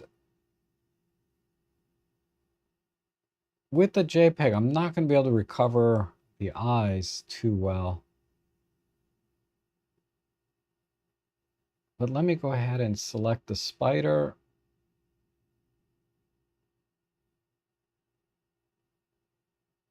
Like that. And let's maybe go the other direction. Don't think we need too much more light on the spider. Just a push in the shadows. Some clear view and micro contrast. And a bump in the vibrancy. A little extra push on the reds. Like that. Let's see if we can bring out that eye. I doubt it though. I think this eye is going to be stuck in this color. Yeah, I'm not going to be able to do much with the eye. We'll do that. Or eyes, plural, right?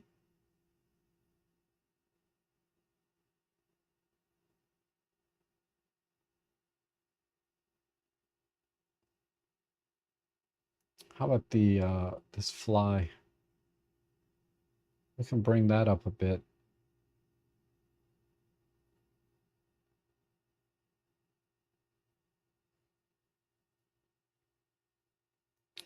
And let's push the reds on that guy. All right, let's work on the fly.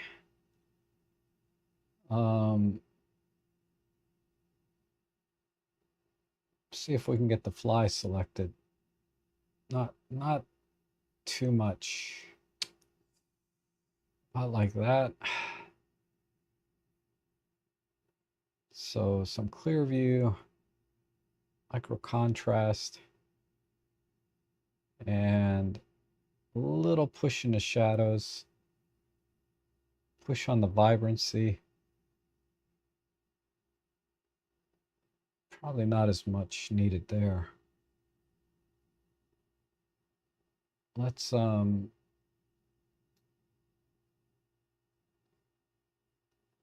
darken this area here.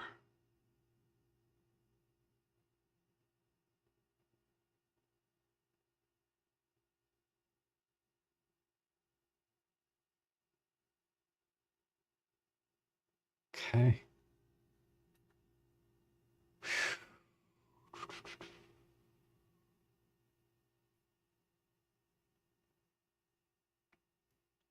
I wonder if I do this.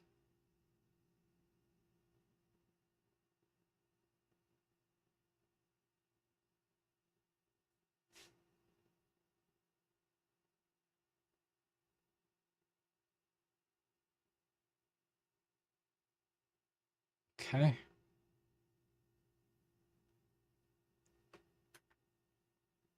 And let's darken this area down here a bit. Let's tighten up the chroma on that. Just pull this in.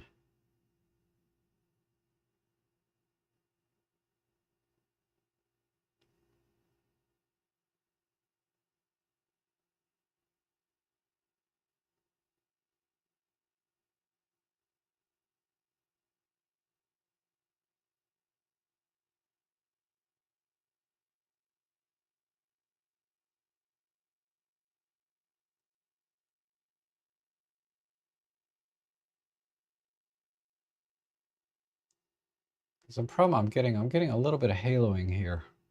Let me select this. If I diffuse that a bit, no.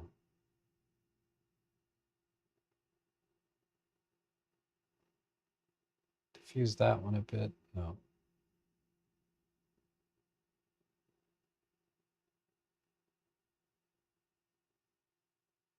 Okay. Then let's just brush. Go back to this control point, add a submask, and let's just brush in.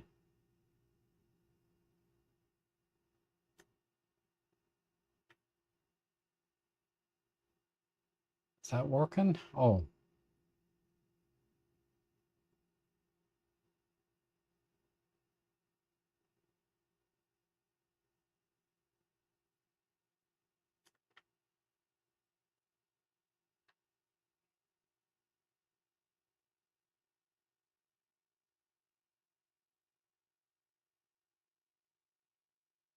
That's not working. All right, let me get rid of this mask. What I want to do, and then this mask needs to be not so strong.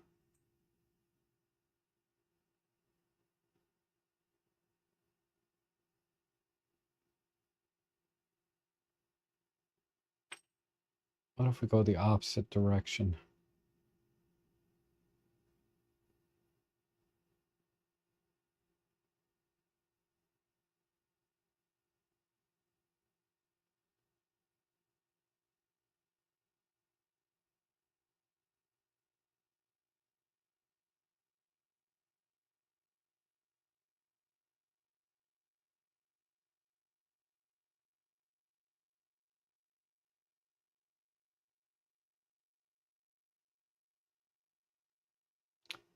My problem is right in here. Let me try a brush again.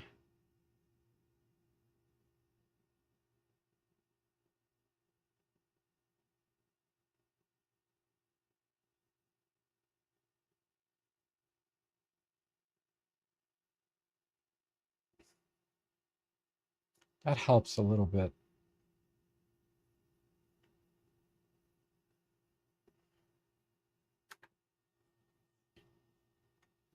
And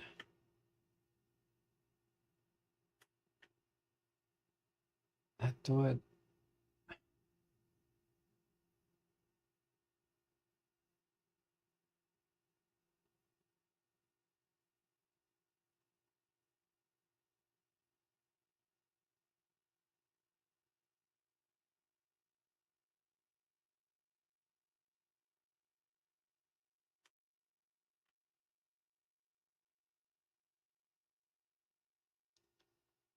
All right. Whoops. Let me just do a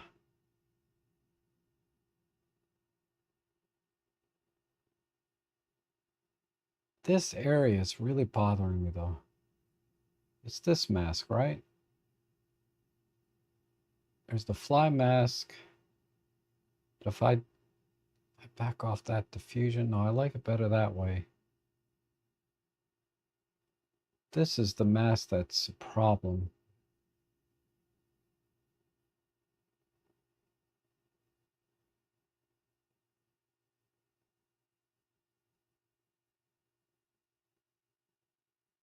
Let me try one more thing.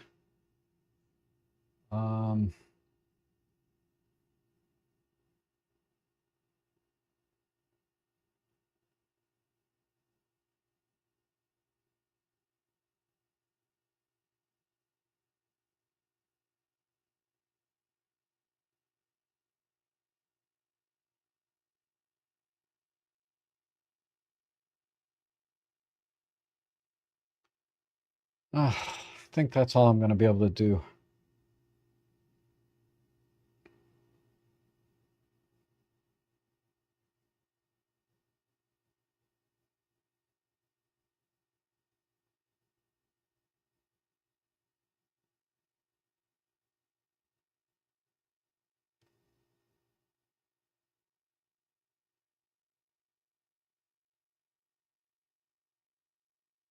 All right, let's call it there.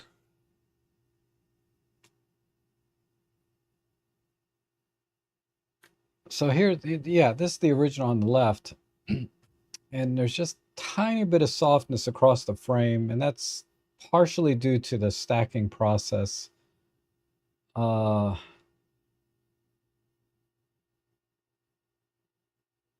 but overall, if I,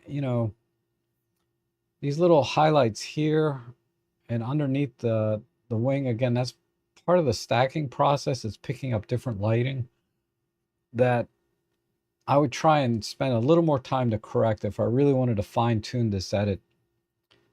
But we're about 90% there, in my opinion. So if we just want to look at the fine details, I think we did a good job there with the extra sharp preset that I have. I didn't have to tweak the sharpness at all. The preset that I made does a really good job when you fill the frame with the subject. And then just brightening the eye of the fly here and cranking up the colors, I think looks pretty good. Particularly the reds on the spider. I really cranked up quite a bit.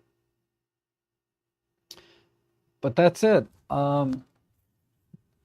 Very good. So anyway, I hope you guys enjoyed those edits and maybe you picked up a few new tips and ideas on how to edit these photos.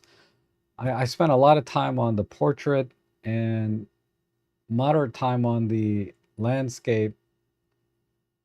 But I gotta say, I think I think that's Williams, whatever that goat, whatever that animal is. That was an amazing edit that you did on that one. Really like that. Very, very artsy.